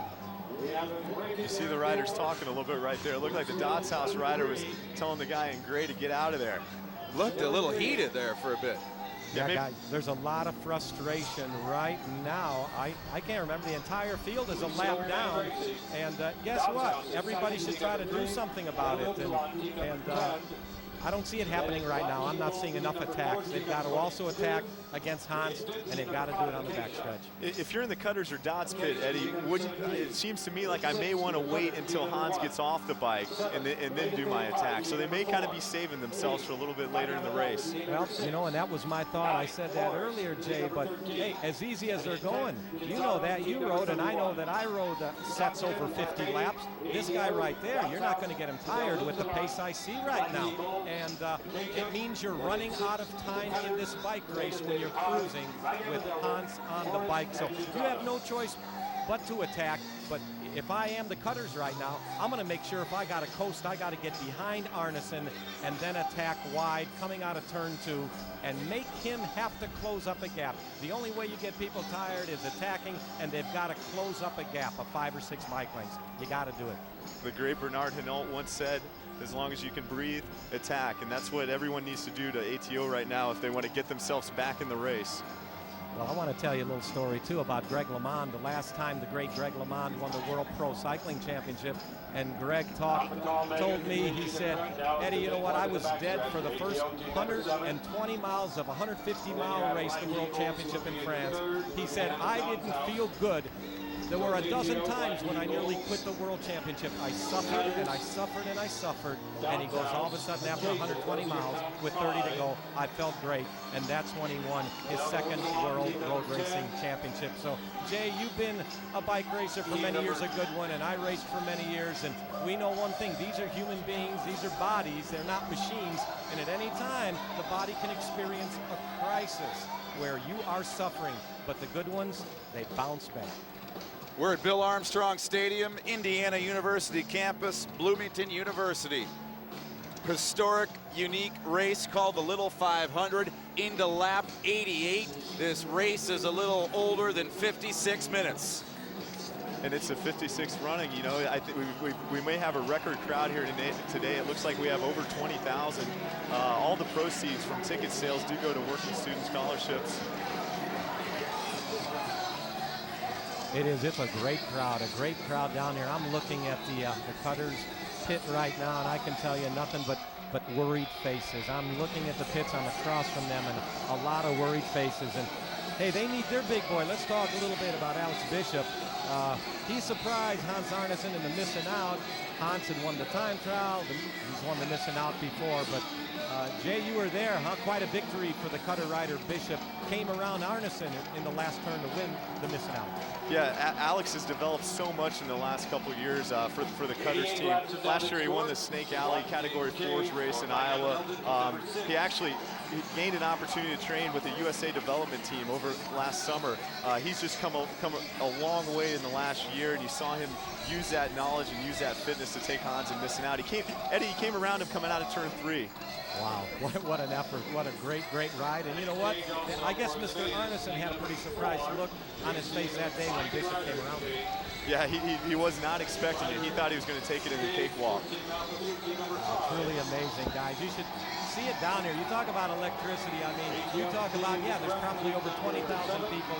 And I've been to some big football games. I've been to the Rose Bowl a couple of times. And in this stadium here, Dan and Jay, it feels like you got a crowd of 100,000.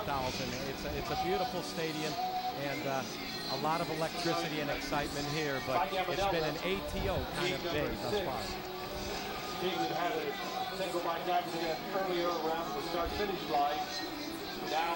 Look at Hans, there he is.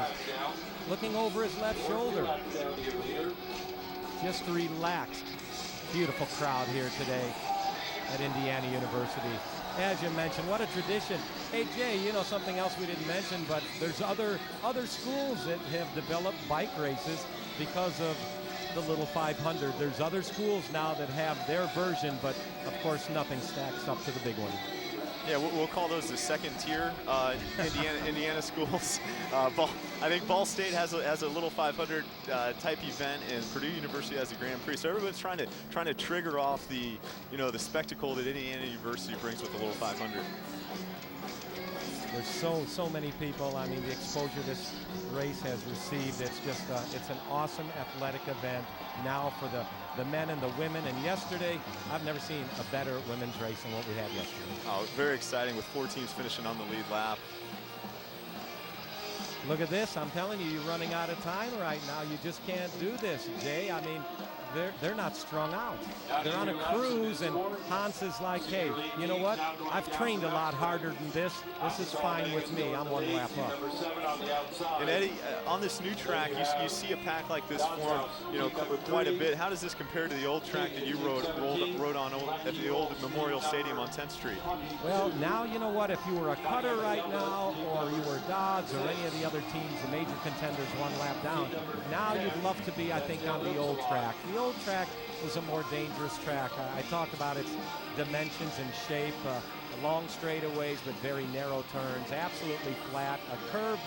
So this is a very, very safe track. You couldn't build a safer track than what Indiana University did here, the Bill Armstrong Stadium. This is the perfect track for the Little 500. But now it's a good look at ATO, guys. Some of the information I've just got is you see Cutters is going to come in for an exchange. ATO has only done 3 exchanges. One of the rules in the race is that they need to do 10 throughout the race, and here we are about halfway through and they've only done 3. Look for them to be forced to do more exchanges later in the race. Cause a little bit more risk.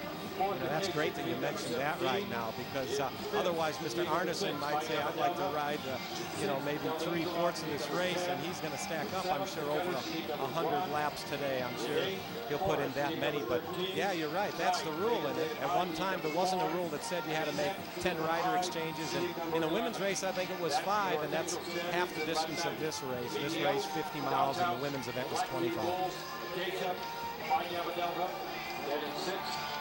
There's Fiji riding on the front. They're not foreign to that position. Fiji typically rides on the front. Team 31, Shinzano pulling through. They're coached by John Kloppenberg. They've won the race before. They're coming in for an exchange, and what you saw Hans do was just follow that Shinzano rider out, be in the draft, and take that, take that wheel with the Shinzano rider all the way to their pit. He just looks so comfortable out there, Eddie. Doesn't he look like a seasoned bike racer that's done this before, that knows how to win? See a little flick of the elbow. He wants Sasha Land for the Cutters to pull through right there.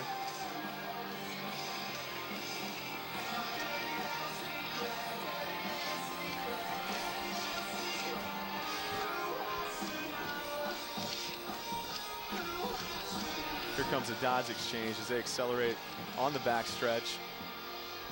It looks like Dan Houchins on the bike for them. Again, you see Hans following Houchins out. Hans has great legs today. He's not afraid to go with any move, go with any exchange.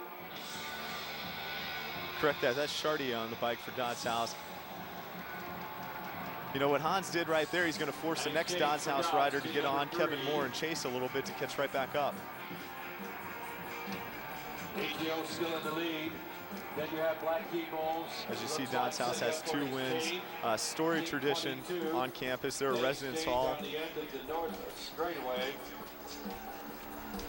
And actually, they've participated in every Little 500, unlike any other team.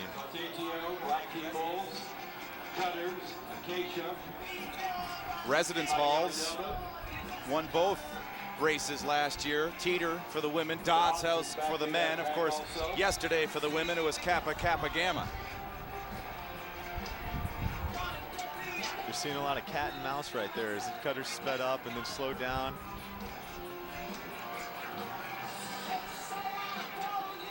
Fiji in the orange, only 1 lap down. That is ATO in the blue. And he's just riding away from Cutters right now. This goes down with a truly historic performance. Team number 22, Black Key Bulls. Also riding solo is team number 7, ATO. ATO is your lead team, completing now 99 laps. Black Key Bulls. Kevin Moore on the bike for Dodds House in yellow. Then it's Acacia. The Fijis by Gamma Delta. Here's a look at Kevin out of St. Louis, Missouri. This is his 4th Little 500. We're halfway through this marathon with a relay added to it for a twist. Team number 31 staying up there with your Yeah, Kevin's a great kid. You got a glimpse of him on the bike. He's actually president of the Indiana University Cycling Club. Throughout the spring, he competes collegiately. 100 laps have now been scored for Alpha Tau. As you can see, a Cutter exchange. That's a bike exchange. Coughlin's going to get on the bike for them.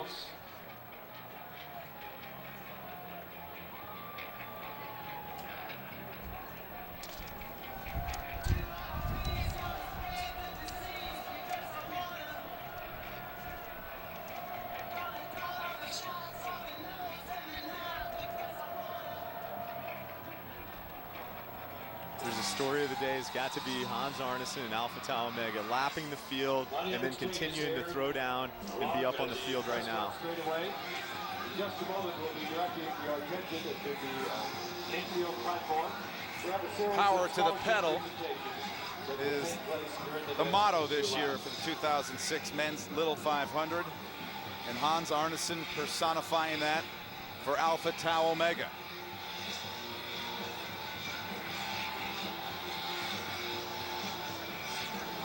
This race is 65 minutes old.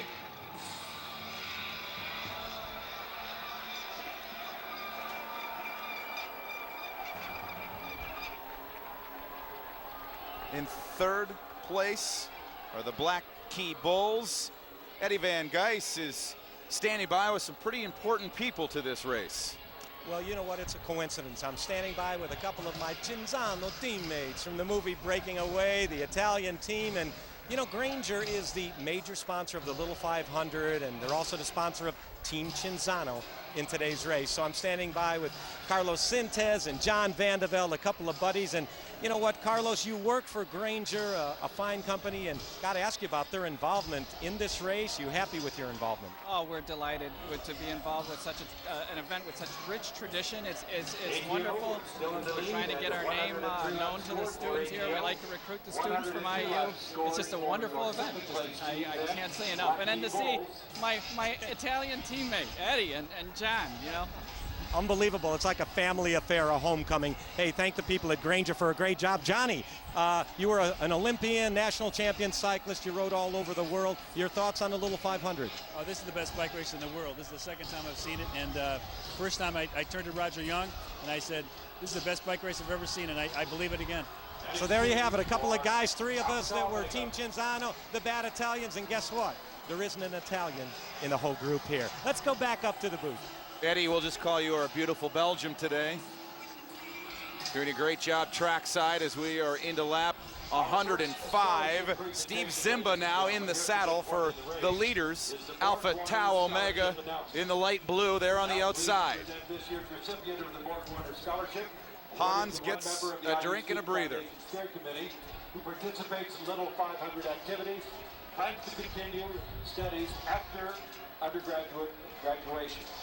Presenting this year's Boardwater Scholarship is they have 4 exchanges so far to the ATOs, 10 the minimum, and that's usually never a factor, but could it be today, Jason? Well, it could be with the sets that Hans is riding so far. He rode that 38-lap set, his first set of the day, and they've just been eating up lots and lots of laps. They're going to have to do more exchanges. Student leadership is presenting plaques to the 10 $500 outstanding student leadership. Kevin Moore remains on the bike for Dodds House in yellow. On this special recognition as outstanding leaders at Indiana University.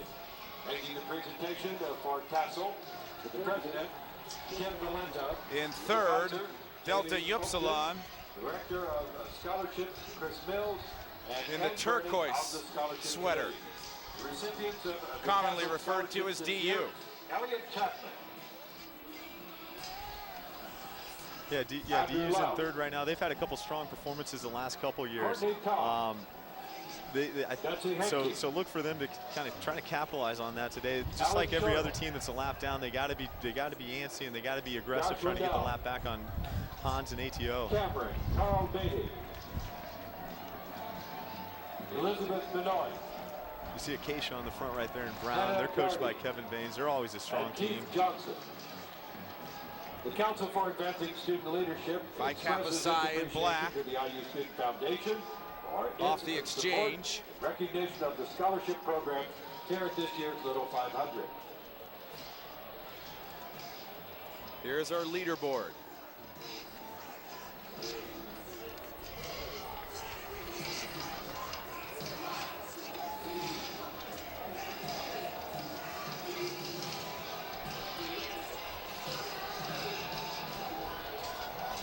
Cutters in white.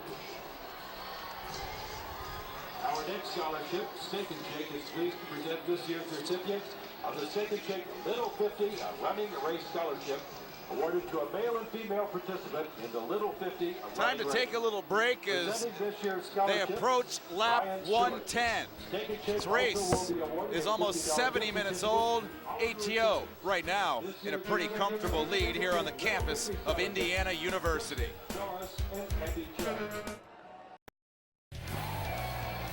David Carello. Glencourt Brittany.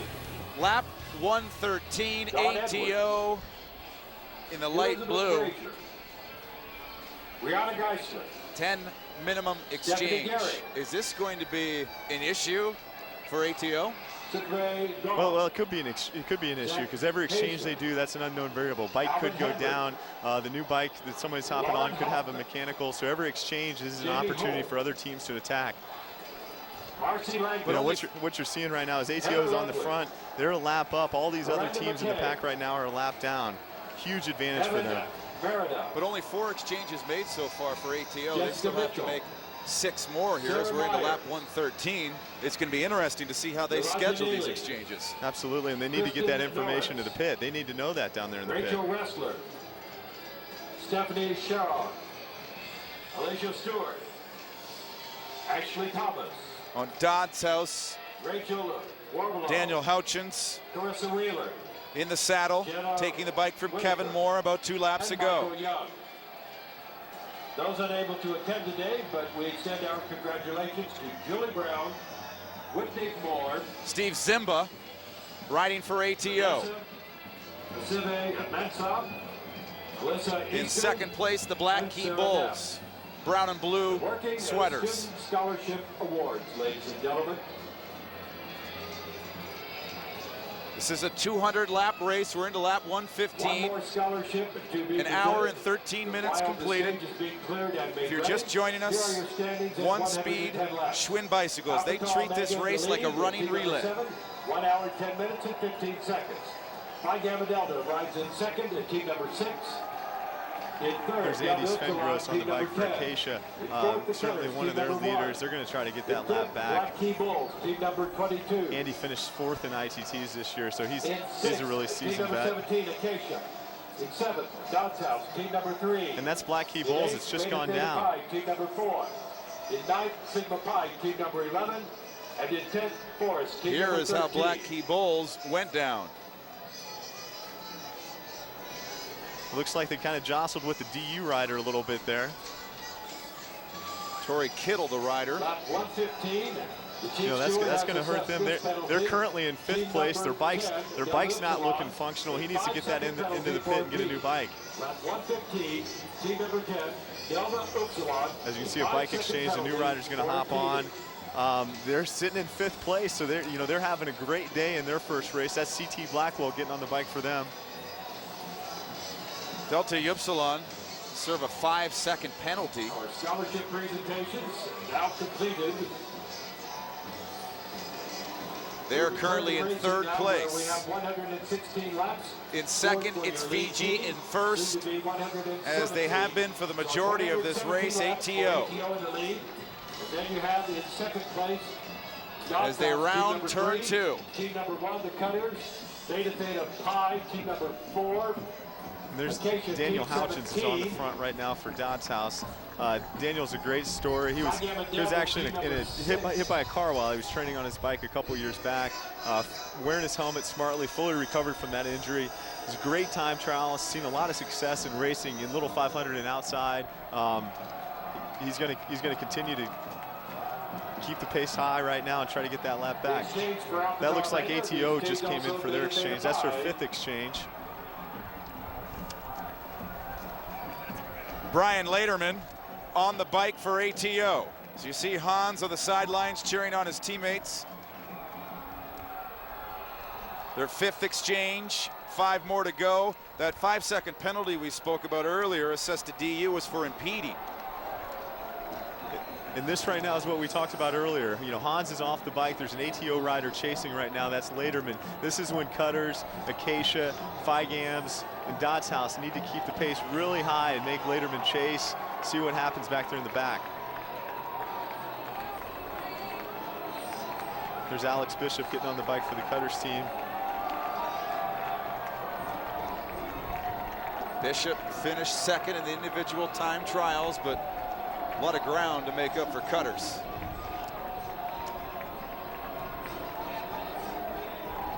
They are currently in 4th position, our Cutters in white.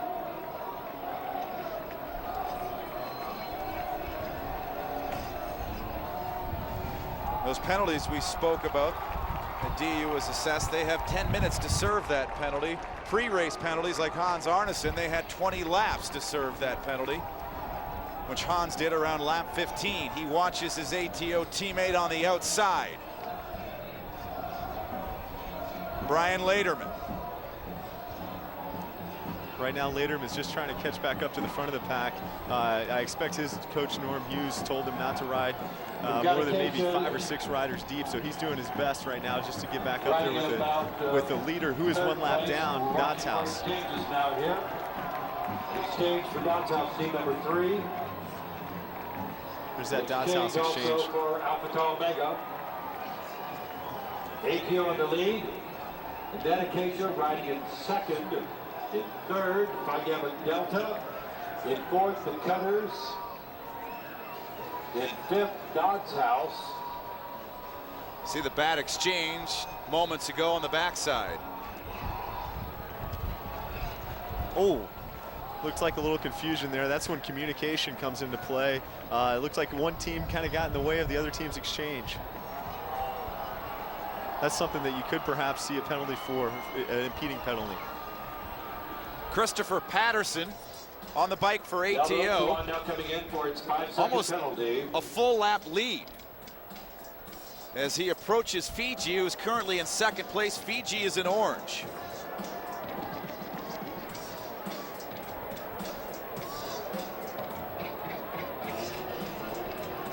As DU just served their 5-second penalty for impeding.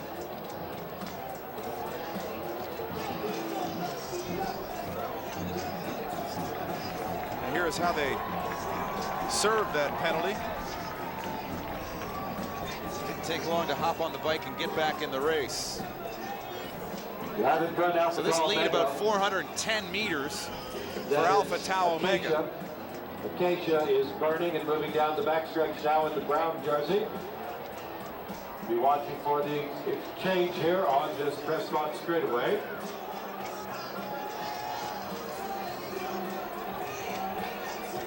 Your standings now with 120 into lap laps 124. Alpha Tau Omega, Race is 100 1 hour 16 minutes and 35 seconds. And then Phi Gamma Delta. Another an hour and 19 minutes old. 1 hour 17 minutes and 4 seconds.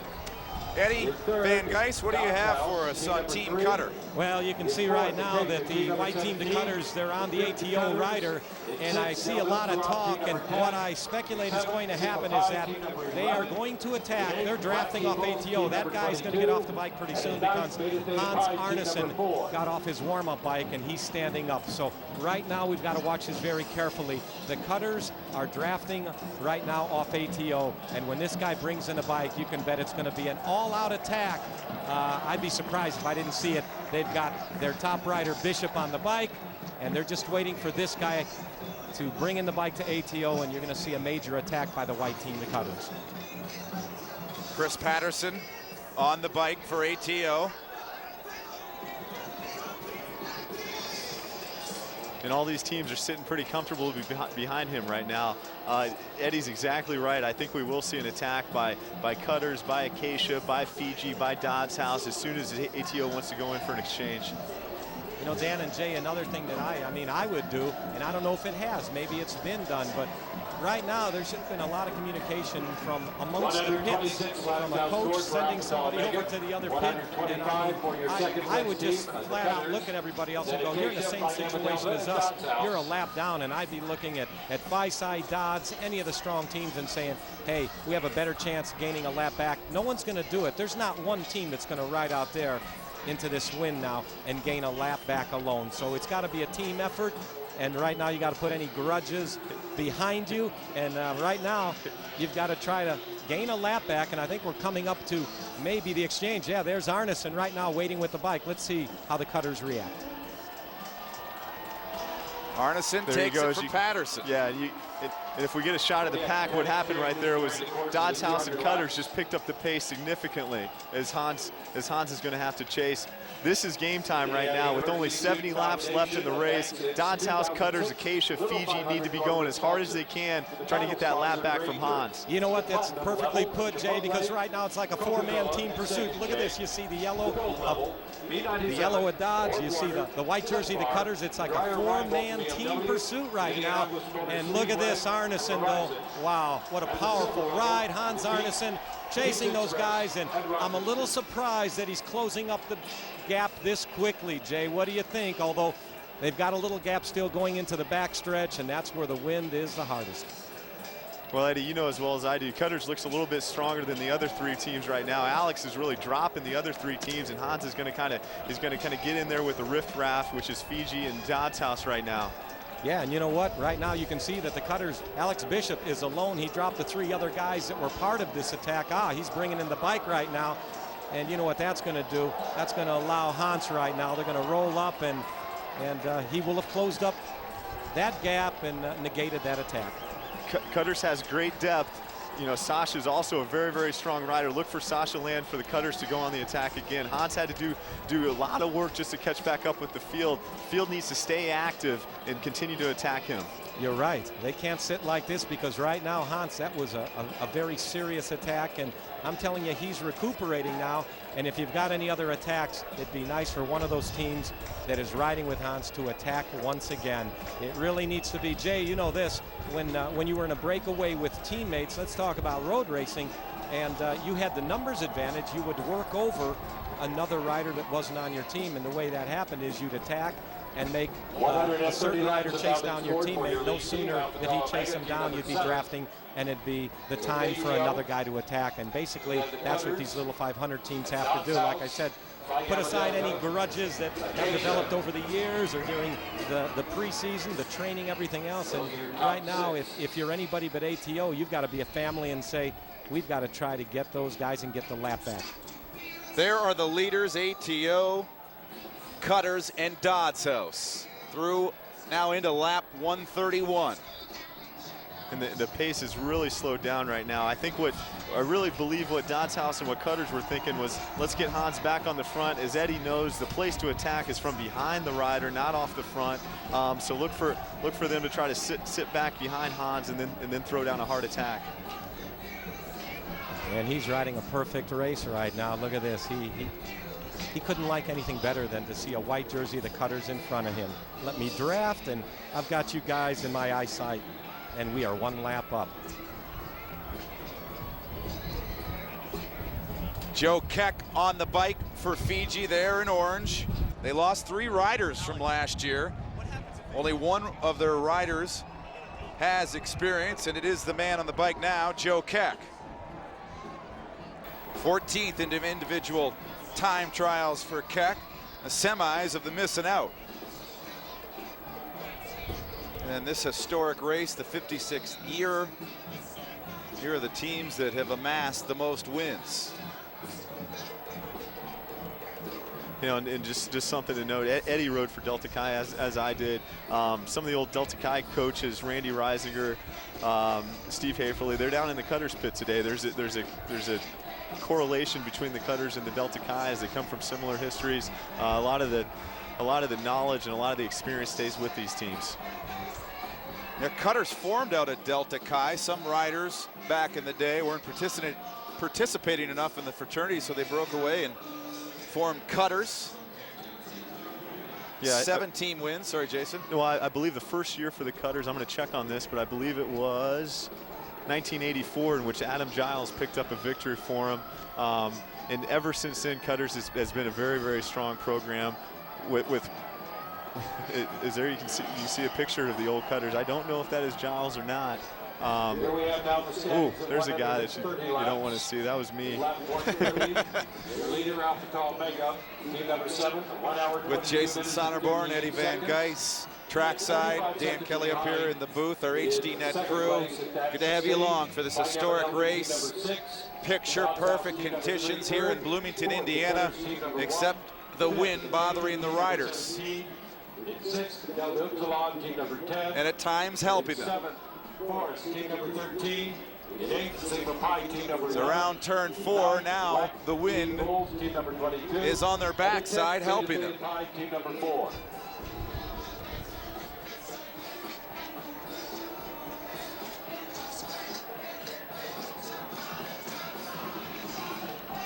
Well, we mentioned about the exchanges for Alpha Tau Omega. They need to make a minimum of 10. They have only made 7 right now. If they do not make the minimum of 10, they will be disqualified. And the exciting thing to look for, Dan, is every time they do go in for an exchange, that's when we're going to see the other team's attack. So that's when it's really, really going to heat up, and the action is going to be at a high level.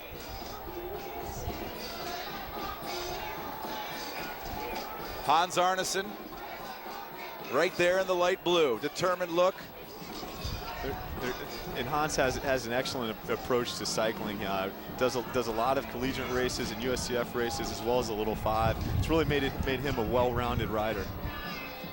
Jason, what's the strategy for ATO right now, riding in the pack with this big lead? Safety's number one. They just don't want any mishap to happen. It could be a wreck or it could be a mechanical. They need to make sure that they stay out of trouble, which just means stay up in the pack. Lysai High off for an exchange. Fiji remains in second, Dodds House in third. But ATO over a lap lead. This is a 410-meter track. Into lap number 138 of this 200-lap race. And with 33 teams, none of these teams are going to give up. Even though they're a lap down, they're going to try to get that lap back. If they don't get that lap back, it's going to be a race for second, race for third. You know, there's a lot of glory in just finishing in the top 5. You know, as 33 teams participate, full race. It's going to be an exciting finish, whether it's Hans crossing or just simply a race for second. Team number 13 has been riding very well. That's Forrest. A lot of the teams have a solid outlook on the race, knowing that they're not a contender to win it. It's impressive to say that they set their goals. They want to be top 10 finishers as the boys and girls on the campus of Indiana University showing their pride and having fun. And that ATO pit, they're ready to go. I'm sure they're already planning the post-race party right now. With only 60 laps to go, they're thinking about it. And it's a perfect day to party here in Bloomington. Lap 139. Hans Arneson on the bike. Into lap 140 we go.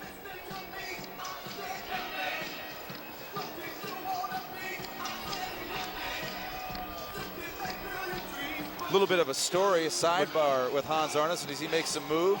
Looks like he's coming in for an exchange, Dan. That'd be, I think that's their 7th. This is something they need to do, and this is a perfect time for the Cutters. The Cutters are going to, that's 7 for ATO, and the Cutters in Dodds House and Phi Gamma and Acacia are going to key off this. Steve Zimba back on the bike for ATO. Their 8th exchange. There's Hans. See, he's trying to get that post-race party. He's already trying to liven it up a little bit right now. But they got a lot of work to do. Zimba's on the bike for them right now, and he's chasing. Cutters in Dodds House and Phi Gamma and Acacia, they're not just going to roll over. They're going to make Steve Zimba work to catch back up right now.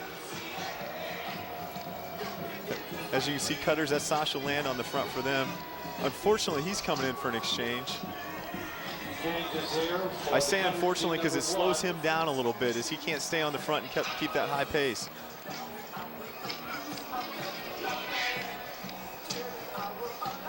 Jason, we touched on it yesterday. Perhaps there's more of a disparity in the size of riders in the women's field versus the men's field, but 2 bikes per team, different sized riders. It has to make it a little more challenging. Another unique feature of this race. Yeah. With only 2 bikes, you know, you're forced to ride a bike you're not the most comfortable on. It might not be the perfect fit. Cutters are a good example of that. I know a couple riders on their team actually pad the bottom of their shoes so they can keep the seat height a little bit higher. Also an exchange for back on the side, team number 2. Dodds House makes the exchange. Kevin Moore on the bike. They're riding in about 3rd place right now. Maybe 4th. Your lead team there you see the padded shoes. And then it's Dodds House, Cutters, and Acacia.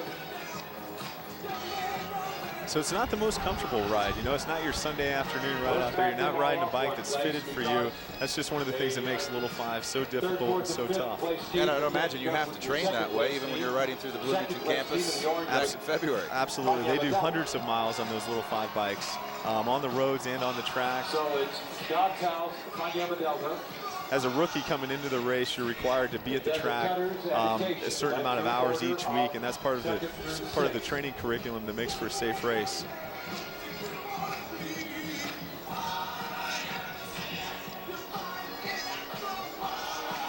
Almost an hour and 32 minutes into this race. Not much has changed over the last hour and 10 minutes. Not much has changed. ATO's just put in an incredible performance so far. Hans has done a lot of work himself, as well as his teammates, Steve Zimba and Brian Laderman. They've done a good job of just staying safe and staying in the lead. Right now, it's looking like a race for second. I don't like saying that with only 55 laps left, but unless these other teams can get a lap back, it is a race for second. Right now, Fiji in second. Dodds House remains in third. Team Cutter in fourth.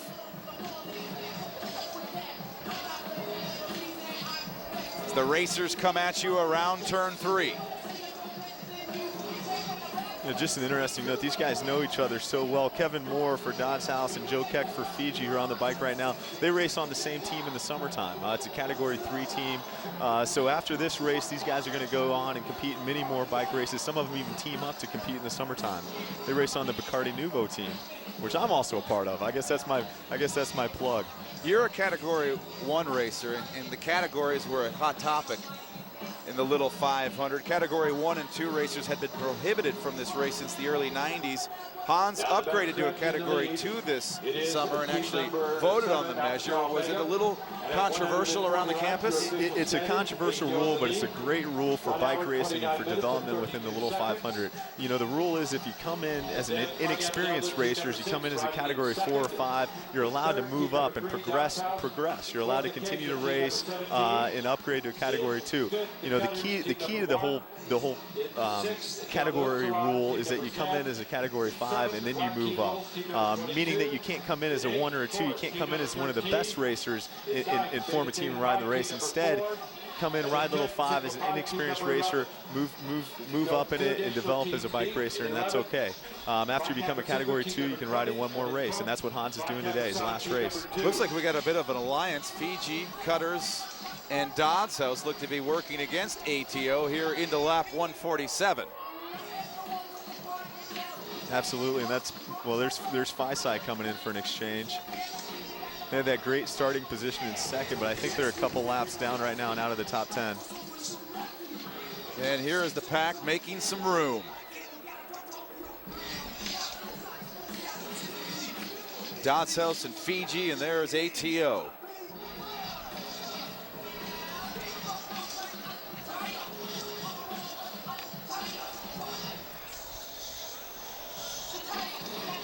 A gargantuan lead for ATO.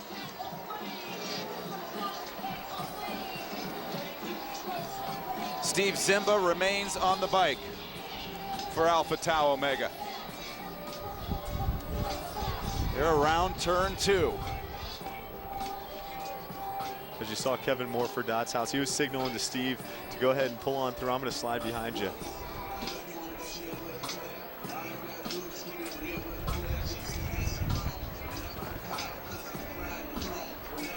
The wind's really coming into play. I think that's one of the big reasons these guys are, the wind hits them as they come out at turn 2 down the back stretch. They slow down a little bit.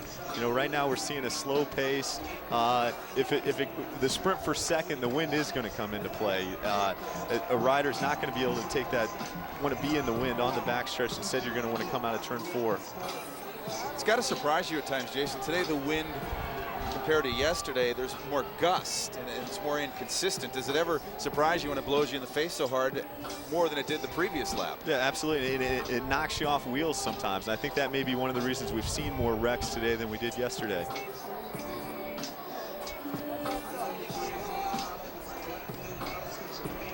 Greg Buhay on the bike for Cutters right now. What type of rider is Greg Buhay?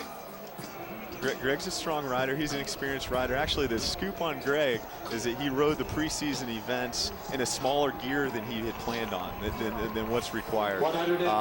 So he was really excited to find out that his poor performance, or not, maybe not performance to the expectations that he had, were because of a smaller gear than everybody else. He rode in a 46.20, whereas today they're riding a 46.18. So he put in a little bit harder training this spring.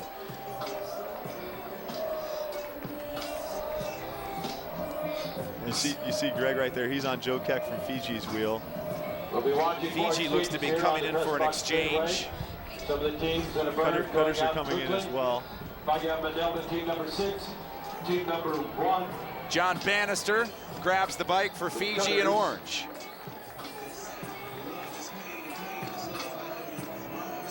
You saw Greg swerve a little bit right there. One of the rules for all the riders on the track is when you come in for an exchange, you have to keep your straight line. They don't like the horizontal movement. Greg moved over a little bit. If he would have caused that Fiji rider to go down, it could have been an impeding penalty. There's Kevin Moore for Dodds House, you know, doing a really nice set right now. He's gonna come in for an exchange. Team number 3 starting to move out. Have we hit the over/under for the average amount of crashes in this little 500 here into lap 153? We've seen some spectacular ones. I've never seen one where the bike goes flying up in the air like we did there in turn 2. Kevin Moore, Dodds House, gets a breather. ATO continues, you know, with a gigantic lead. Dan, you cover a lot of hockey events. You know, how do the major wrecks in this bike race compare to the fights and the blood that comes out in hockey events? Is this just as exciting? Yes, I have to say more exciting because there usually have collisions between 2 people or fights between 2 people. Here you have the yard sales with the 7-8 racers going down, and a lot of times, as you well know better than I, the 5th, 6th, 7th, they don't have a choice about to get into the wreck. It's there in front of them, and they can't get out of the way. Yeah, there's no option. They're going at 25 miles an hour.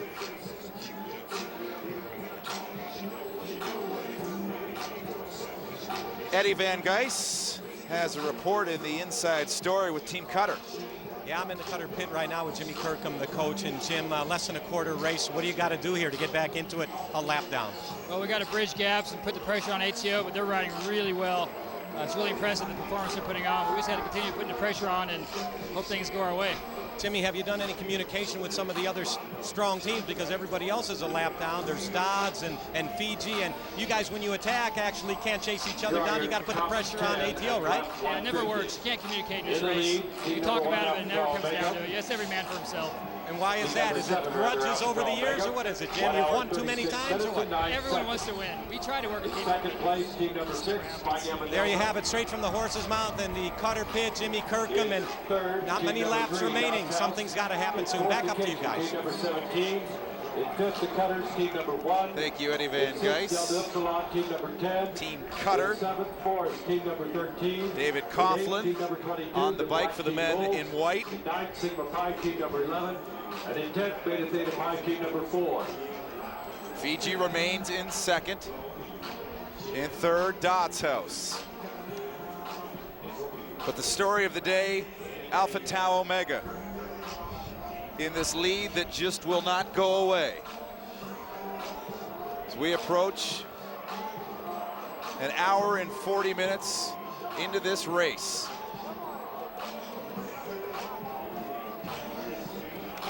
Steve Zimba stays on the bike for ATO. The big man awaits, Hans Arneson.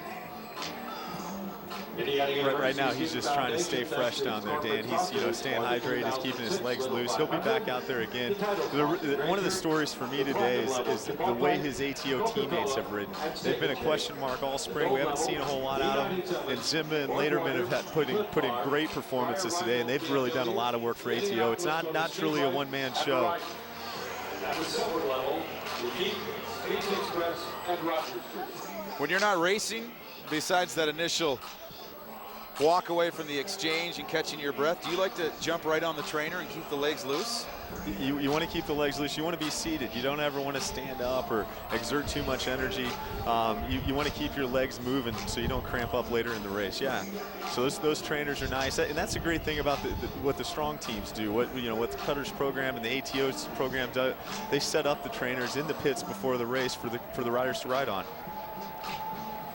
Eddie Van Geis now with the head coach of Dodds House. Yeah, he is Glenn Spizak, and Glenn, you find yourself in a similar situation as other teams, one lap down at ATO.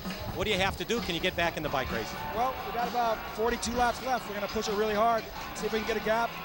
Hans is working really great. We're going to try to put Hurt on. Maybe his teammates can falter.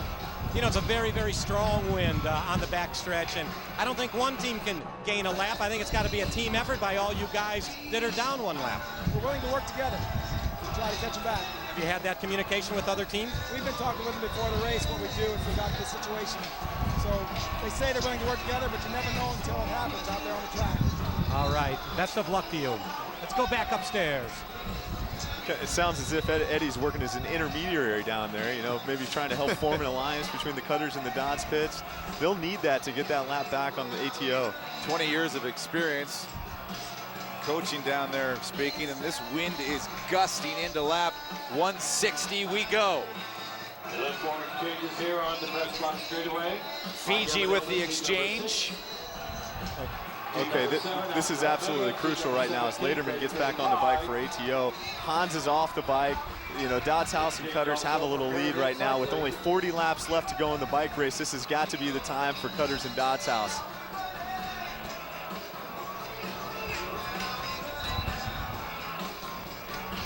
Ninth exchange for ATO, just one more to go, and they're in the clear. I suspect the next exchange will be back to Hans and will be the last one of the race.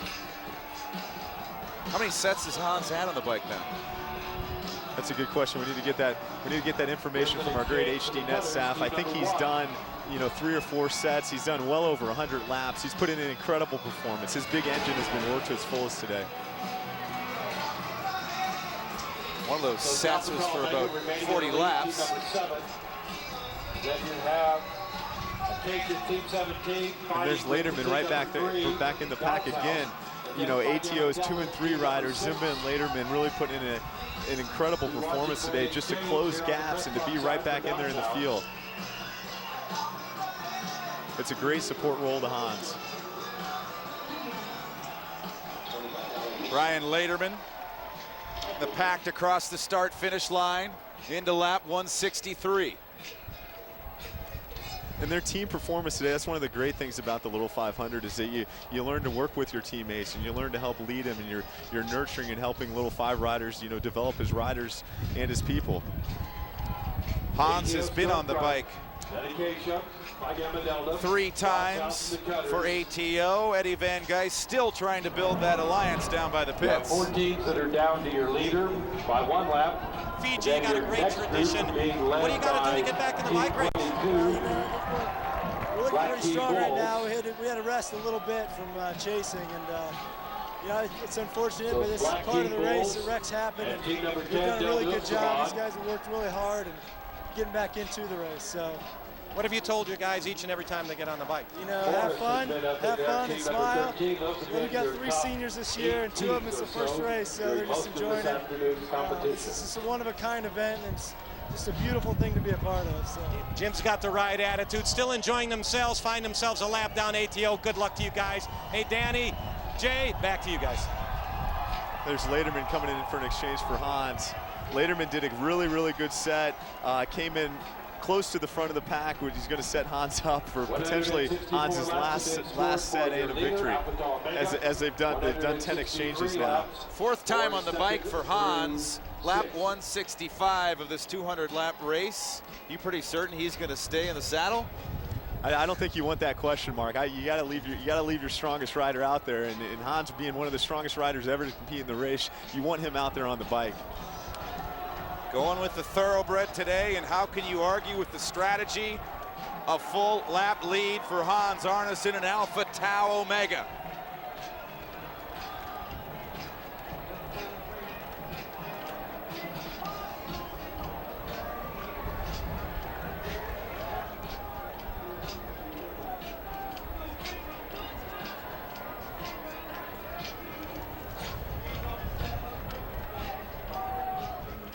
This is how Hans Arneson and Alpha Tau Omega have gotten here in this big lead. Official standings from scoring and timing. Alpha Tau Omega, team number 7 in the lead. 1 hour, 42 minutes and 24 seconds. 34 seconds behind Phi Gamma Delta, team number 6. Dodds House, team number 3 in 3rd. In 4th, Acacia, team number 17.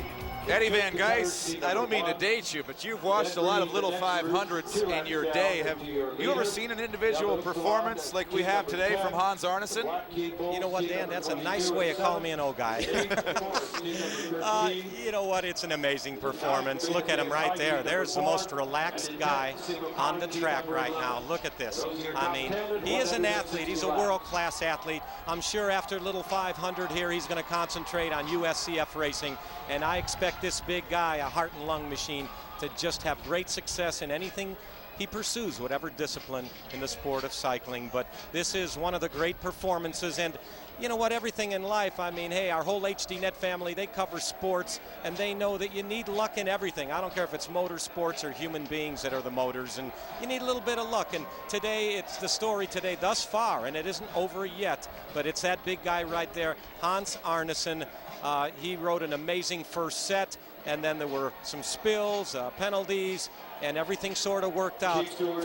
Speaking of a spill, we got a crash behind him, and that's why you got to ride up front. You guys got a better view of this probably, but look at this. It was close to Hans. We were looking at Hans on the camera, and the wreck happened just a couple places behind him. You know, that's why Hans needs to stay on the front. Ramos Cycling and Ashton involved in that wreck. Here is a look. Again, it looks like we just had a slight overlap of wheels. As you saw, you got real dicey in there when the front wheel overlaps and you rub with somebody up front. Usually the guy in the back, he's the guy that goes down. We have gone to yellow after this most recent collision. That looks like Ashton Cycling, their residence hall on campus. Watching the starter, Chappie Blackwell. And we return to racing. And we go green once again, says Chappie Blackwell. ATO in the lead, team number 7, having scored 169 laps. With 168 laps in second, it's Don's House. And then the Cutters in third, in fourth, Acacia.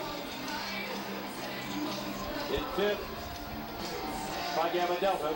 Cutters improved their position, and apparently they've taken a 2-second penalty. It's a term used in racing during the yellow flag. You're not allowed to creep up on your opponent. Using the concrete gutter. And that's really going to affect them. The teams vying for this second place finish today. You know, if Cutter serves a penalty and gets knocked back, the teams really looking at it are Phi Gamma Delta, Dodds House, and Acacia. All teams with really strong traditions in this race. Into lap 171. There might be more crashes on the horizon. We have seen some in the previous laps already.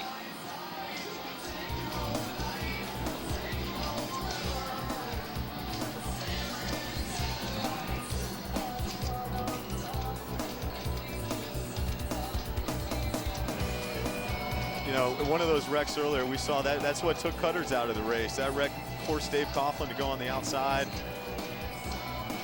There you can see Black Key Bulls. They were sitting 5th at the time. Another big wreck. 2-second penalty.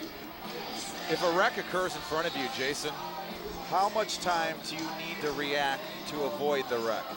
You have no time at all. In fact, you're starting to think about going down. You know, what you're trying to do is you're trying to go on the inside and not go on the outside. Here you see Cutters serving their penalty. That's Alex Bishop.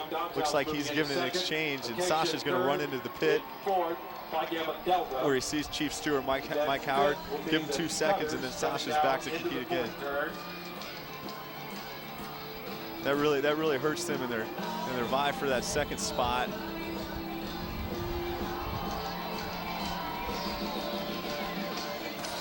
That is Cutters in white, Fiji in orange, currently in second place. Cutters in 5th. And Acacia in 17th, or rather 4th. We're into lap 173. Hans is still looking pretty comfortable, riding at the front of the pack. The damage done. It looks like a little maybe a hamstring cramp. You can see this might be an intramural event, but these riders are chiseled and they're ready to race. They train 12 months a year pretty much, don't they? Absolutely, and they're putting in 15-hour weeks, 20-hour weeks on the bike, riding 200 miles a week. It's really as big as a hard part-time job, and that's one of the ways that the Little 500 helps build, you know, leaders tomorrow in business or in politics or in whatever you're looking at. It's just that discipline of work ethic and growth and structure. Not your typical college student lifestyle. No, these guys have to be super dedicated. When they're not here at the track, they're thinking about the track. You know, even when they're in class, they have their water bottle very close to them. A little bit of a grin there on Hans. Around turn 4 he comes.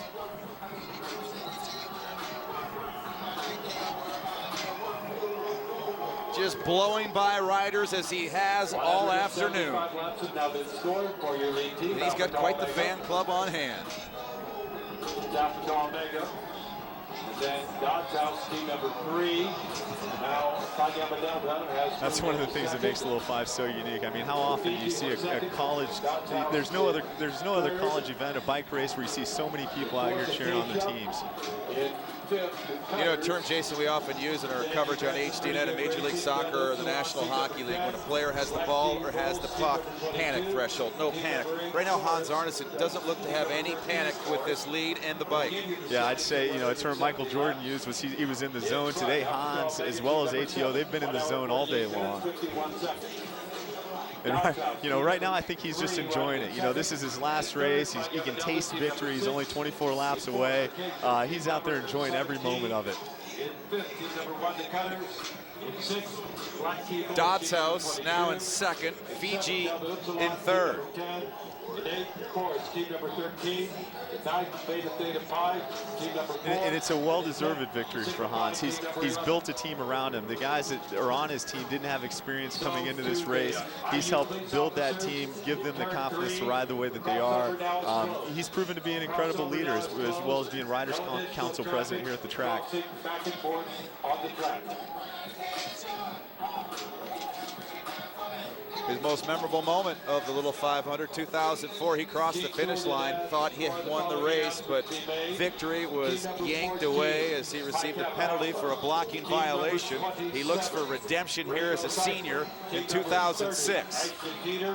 At 33, Delta. Please move.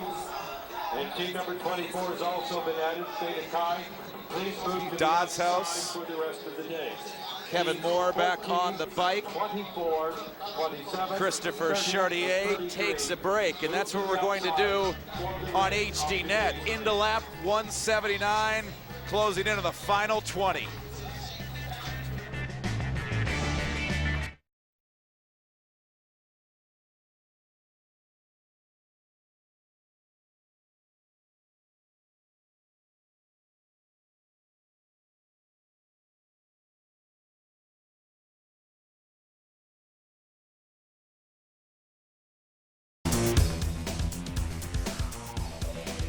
As it comes right down to the line. Alpha Tau Omega into turn 3. Coming into turn 4. Here comes the final surge from Cutters to the outside. They dig for the final line. Alpha Tau Omega wins. And Cutters has won it on a disqualification.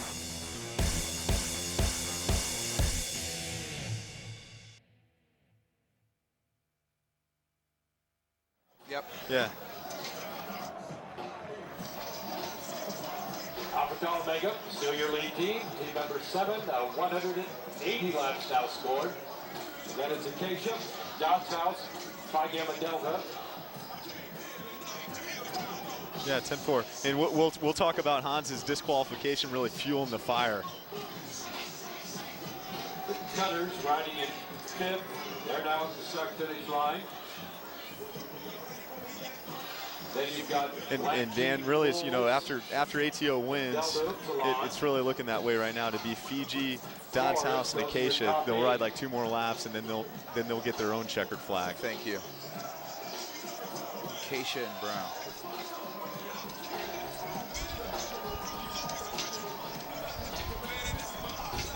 We don't have as exciting of a race this year, do we, Daryl? We don't have that close. I know.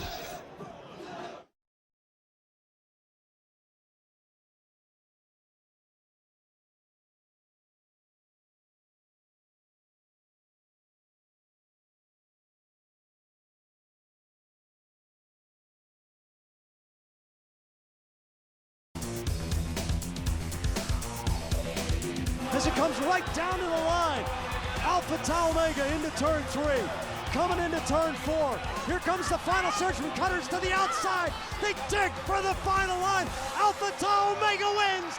And Cutters has won it on a disqualification.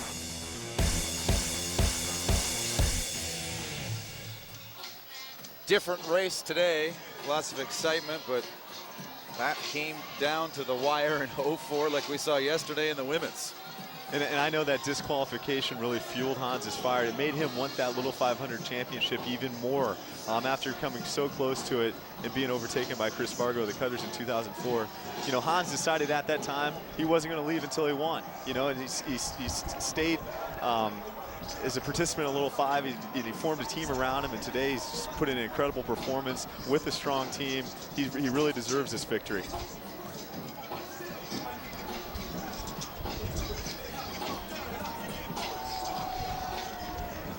Eddie Van Geis, what are you thinking right now as the riders enter lap 184? Well, I'm thinking that the party's just about over for everybody, that it's an ATO party. And right now, I'm sort of fascinated in the race for second. Look at this. You're seeing the yellow jersey of Dodds House. They want to ensure the Cutters, because of that last penalty, they find themselves down right now. And it's been Fiji in orange, and it has been the yellow jersey of Dodds that says we got to make sure that the Cutters do not make contact. So there is a great race going on right now, but it's for second place because ATO is looking real good. And don't forget about Acacia, Eddie. Acacia, the team in brown's in it, so we're going to have a 3-up sprint for second. You're right, Jay. I'm sorry, you're right. Very good point there. We don't want to leave anybody out, but that's going to be an exciting sprint right now. I'm just watching the white jersey. Can they close the gap right now? Can the Cutters get in it? And then I'm sure they put Alex Bishop, their fastest guy, on the bike. But that distance I'm watching, it's about a half lap right now. The Cutters in white with another pack, and the leaders going by the start-finish area right now. And with strong teams like Dodds House and Fiji up there, they're really keeping the pace high. You know, making Cutters suffer from having to serve that penalty earlier. It will be an exciting sprint for second. I can guarantee everybody at home of that. It is. It's a very, very exciting part of the sport whenever you see packs sprinting, and we're going to see that happen. But one team is going to get the checkered flag a lot earlier, if, I'm going to say, barring any spills. Right now, the only way ATO could lose this race would be an unfortunate wreck, and otherwise, they're cruising home, winning the 56th edition of the Little 500. They last won the race in 1971. I believe this will be their third victory. So it's been a long drought for them since 1971, and their house will be jumping tonight with a win. 1 hour, 55 minutes, and 11 Yeah, the winner for them that year, they had a fast guy named Carlo Logan, and he won that race in 1971. So it's been quite a few years since they were in the winner's circle, but instead of Carlo Logan, they got a guy named Hans Arneson, who has really ridden an amazing race. An attack right now by the yellow jersey, the defending champions, Dodds House and Arneson right on the wheel. So Eddie, who do you like for that second place sprint right now? You know, Jay, I'll tell you this. I'm not going to pull any punches. You know the present talent better than I do. I want to ask you the same question. You're more familiar, young man. I could tell you about many years ago, but right now in the present, hey, you've got to tell us who you're picking. You know, flipping the coin a little bit. I think Dodds House has the strongest team. Houchins is out there riding probably his last set. You know, look for him to bring the bike in to maybe Christopher Chartier or Kevin Moore. All things being equal, I'll take Dodds House finishing second right now. And that's really not going out on a limb. Hell, they won the race last year. Closing in on the final 10 laps. This race is just over 2 hours old. Hans Arneson peering over the left shoulder.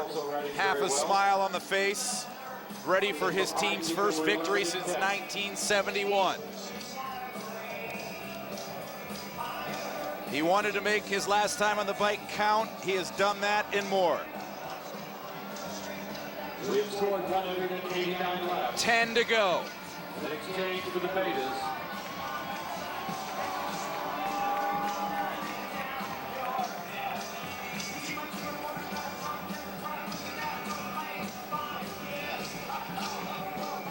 In second place, it's Dodds House. In third, Acacia. As Cutters is making some movement, trying to catch the pack.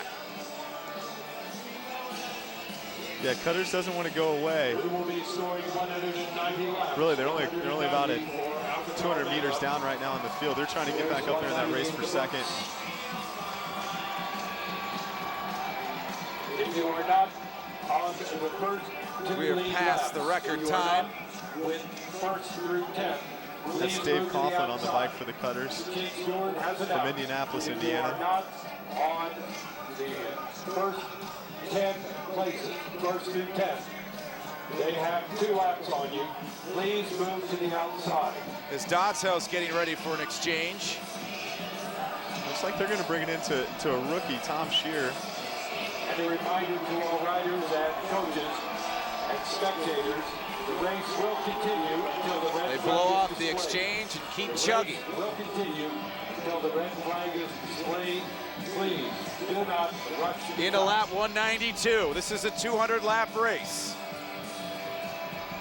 It's been a comfortable ride for ATO and especially Hans Arneson. Yeah, he's sitting in really comfortably right now behind Dan Houchins of Dodds House. Dan's going to do his last set.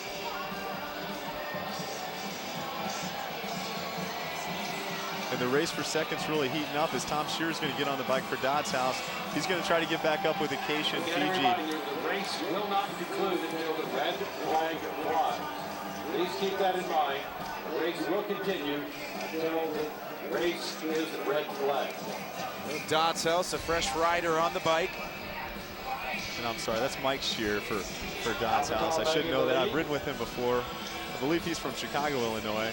Have a lot of confidence in the rookie, putting him out there to finish it off today. Yeah, Mike Shear from suburban Chicago, Winnetka, Illinois. 7 laps to go. He's behind Joe Keck. It looks like Joe Keck's punching the pace a little bit right now. Make that 6 to go.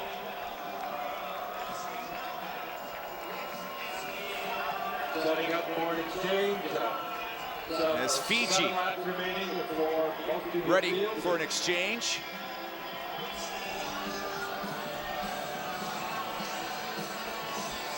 Joe just did a great set right there. He got a huge gap for his teammate. He's going to come back in and get with the leaders easily. Rob Westphal jumps on the bike for Fiji. In the race for second, you can see nobody's giving up right now. These guys are going to kill it all the way down to the wire. Dodds House in second in yellow. Our leader in light blue, Hans Arneson, in the saddle for Alpha Tau Omega. That's Mike Amadelda now in third and fourth. You see Fiji really pull through strong right now in that race for second. There's Acacia in second, but they're coming in for an exchange. So Fiji now jumps into second. Acacia drops back into third. Fiji in orange, Acacia in brown. 4 laps to go.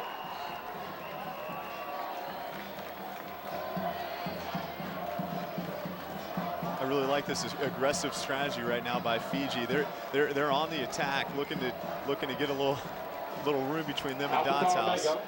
4 laps for ATO, 5 laps to go for that second place finish as they trail Hans Arneson by over a lap. And Dodds House is going to come in for an exchange. Mike Shear's going to give it to, it looks like Chris Chartier in the pit. Pretty clean exchange there, Jay? Oh yeah, clean exchange. You know, what Chartier is going to have to contend with right now is Westphal for Fiji's got about a 250 meter lead on him. Chartier is going to have to close that gap. Acacia's right up there with Fiji as well. Andy Svendros on Acacia, the team in brown. You know, those guys, they're not going to quit. They're really looking for that second place today, which is still a great performance. An exchange for Fagamadelda. An exchange for Delta Upsilon. John Bannister hops on the bike for Fiji. 97 laps have now been scored for ATO. John Bannister's a rookie riding his first little 500, but in talking to the Fiji pit, I know they have a lot of confidence in him. They're going to look for him to close it out. Number 17. Then you have Dodds House, team number 3. Fagamadelda, team More number exchanges 6. in the pits. The Cutters, team number The battle 1. for second place. There's the first place man, Hans Arneson on ATO's bike. Top 5. 198 laps have been scored for your leader. 2 laps to go. 198 scored. He's on the 199th lap. Alpha Tau Omega. Again, we continue racing until the red flag is displayed. That's the team to watch right now. ATO, only a lap and a half to go. What's going to happen is they're going to get the checkered flag on this next lap. They're going to win the little 500, and then the race for second is going to unfold after that. Alpha Tau Omega with the 1 lap lead over second, third, fourth, and fifth. Kissing the crowd. Hans knows how to play it up. 1 lap to go to win his first ever Little 500. The Alpha Tau Omega cheering section and teammates standing by. I know that one of his coaches, Michael Kerberg, is going to be really excited about this. Michael structured Hans's training program and helped make him the rider that he is. 1 more lap after Alpha Tau Omega finishes. Into turn 3 comes Hans Arneson, all smiles. And he deserves this. He very much deserves this. You know, not just helping his team, but also helping other participants in the race through Riders Council. Down the stretch, the Borg Wagner Trophy awaits. The 56 Little 500 goes to Alpha Tau Omega. And here comes the race for second. They got the white flag. It's Dodd's House on the inside. Phi Gamma Delta sitting second, Acacia on the outside. This is going to be exciting. Chartier is not going to try to let anybody get around him. Borg Warner has gone to ATO, now the battle for second. Here comes Sven Gross on the outside. Andy's punching it, but he's not in the draft right now. He's outside of that sweet spot. Let's see if he can come around Chartier. Dodd's House, second, Acacia third. Very much along the lines is the way Craig Lukens won the race for them last year. Chartier led that out, just didn't let anyone around him on his last lap. We'll be watching it between Delta Upsilon, Black Key Bulls, and Forest. So the final drama was for second place. There is the victorious team, Alpha Tau Omega, their first men's Little 500 since 1971. Or Black Key Bulls. And you can see a lot of the riders congratulating each other. There's going to be no bad blood. This fraternity of riders will continue on, and these guys will stay in touch for years. So we see the red flag now. Red flag. And here is a closer, slower look at the frenetic finish for second place. Very much like the women's race yesterday, the team on the outside is trying to get around, but just can't get that bike to move any faster.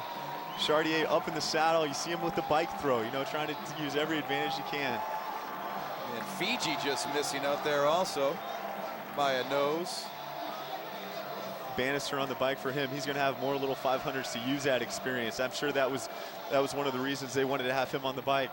Eddie Van Geish, you know he's in the midst of the party, and he's joined by the winners. Well, here he is, the big horse for ATO, pulled it off today. What a way to finish your career. Congratulations. Your thoughts, Hans? Thank you, Eddie. This is absolutely surreal right now.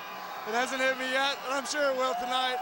This has been 4 years in the making, and it's finally here. I want to thank Norm Hughes, my coach. He's been unbelievable for our team and for me, and for encouraging us. Norm, love you. Quick comment, Norm. Oh, awesome. Hey, this guy wanted the race more than anybody I've ever seen out here, and I've seen this thing for 25 years. It's awesome. I just love him. There you have it. They controlled the race early. The winners, ATO. Back upstairs. And those two guys got together on cross-country Disciples trips. You know, years ago as a youngster, Hans actually rode on a cross-country bike trip with Norm, and Norm recruited him to ride for ATO today. Well, the Borg Warner Trophy and many awards are upcoming. We'll take a quick pause here on HDNet. Alpha Tau Omega. There's a lot of cameras and microphones around their pit.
early on. You know, okay, Dodds and Fiji.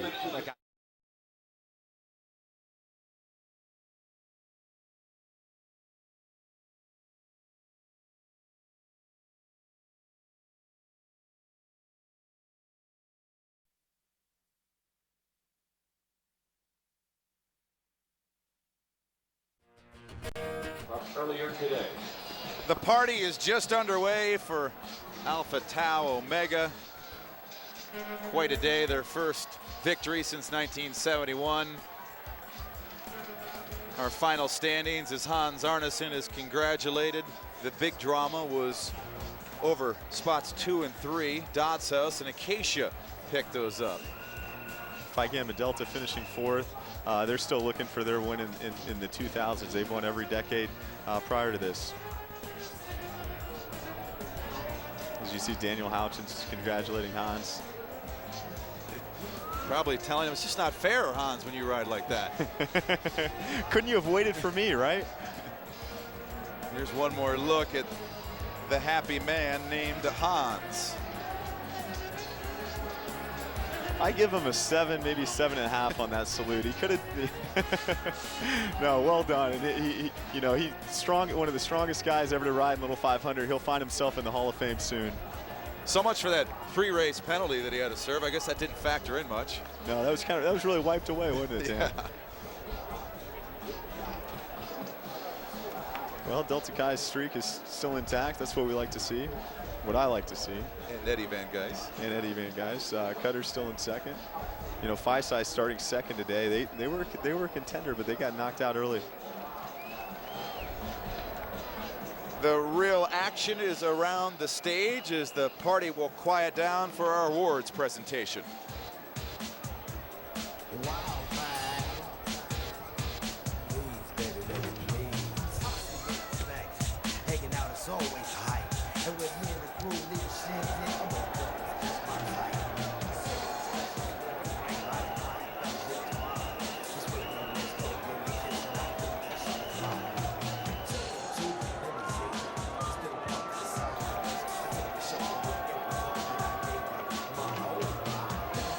Ladies and gentlemen, we direct your attention to the stage area as we recognize our top 3 finishers today. Finishing 3rd, team number 17, Acacia, Pat Aldberg, Andy Svendros, Carl Evelay, and Adam Mohammed. Acacia, 3rd place.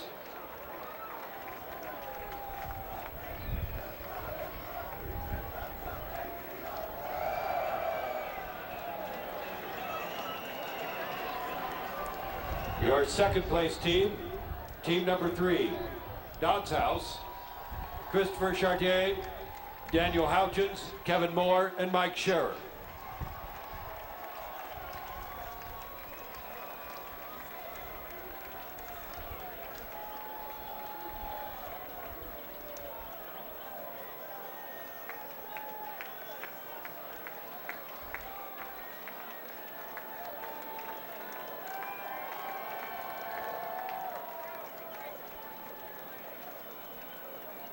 Dodds House finishing in 2nd place.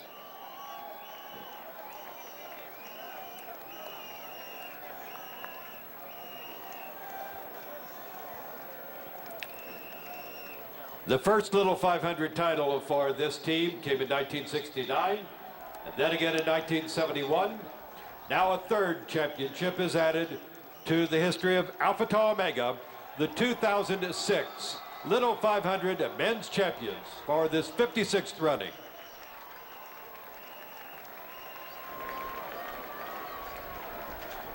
Student Foundation President Adam Neville and Vice President Bailey Myers are presenting the Lays and the Milkshakes to Alpha Tau Omega.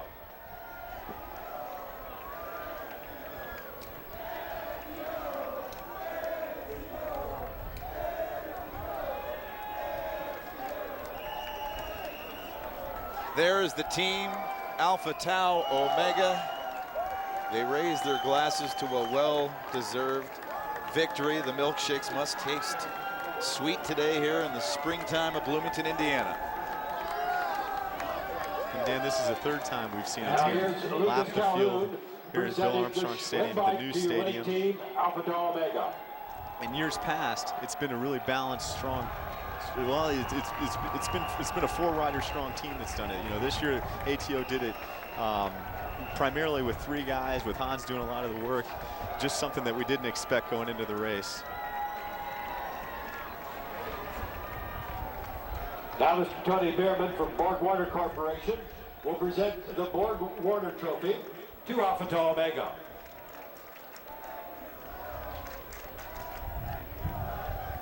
They raise the hardware.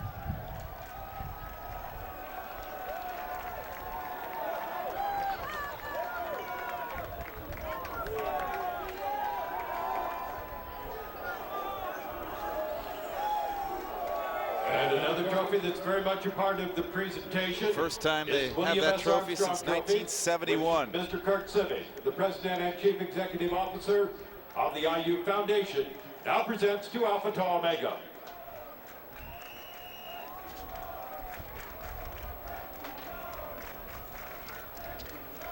Kurt For Alpha Sivig Tau representing Omega, the foundation. Hans Arneson, Brian Lederman, Christopher Patterson, and Steve Zimba, champions for 2006.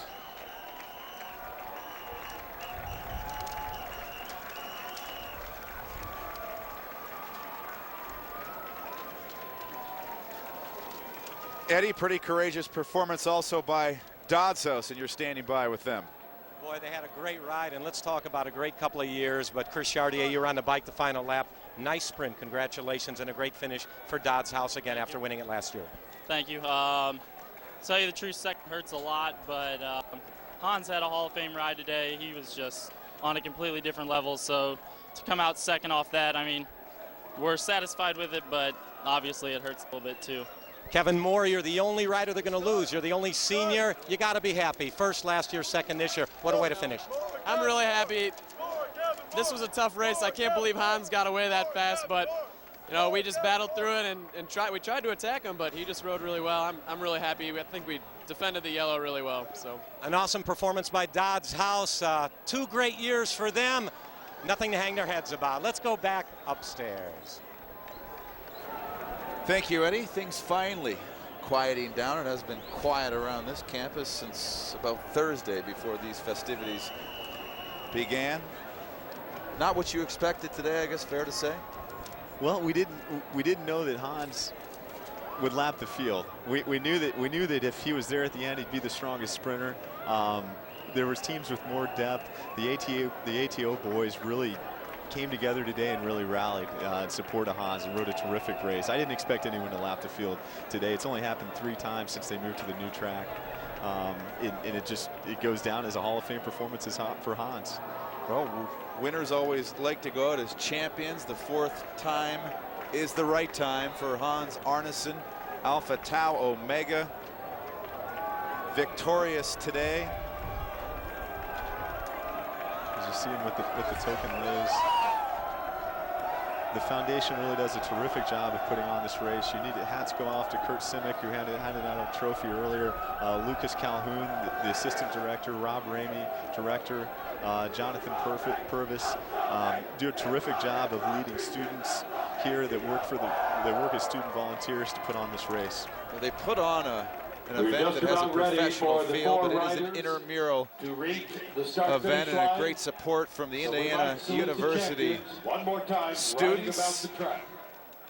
Is this the beginning of something for Alpha Tau Omega? Can they do it again? Can we already preview 2007? Well, they've built quite a team. As we're going to go down to Eddie on the infield. What do you have, Eddie?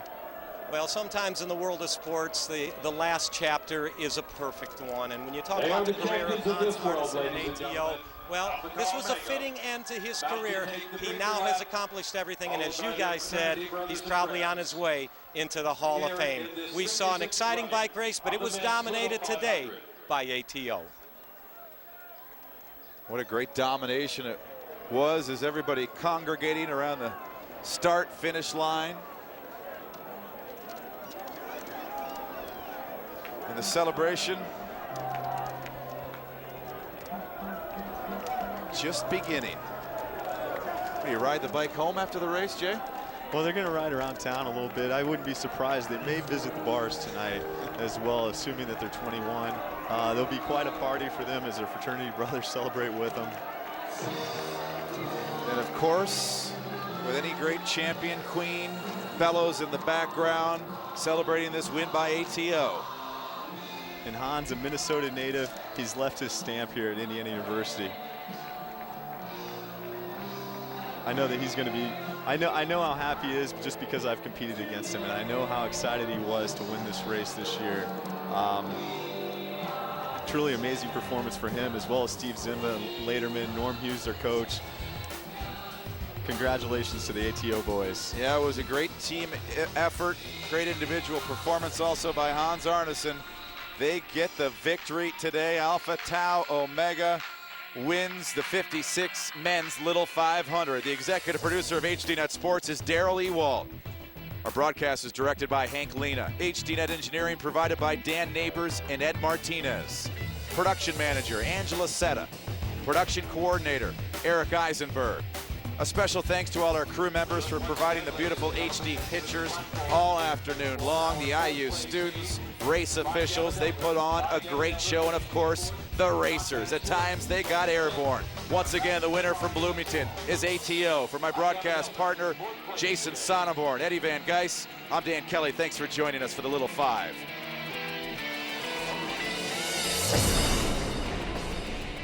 You've been watching an exclusive high-definition presentation of HDNet.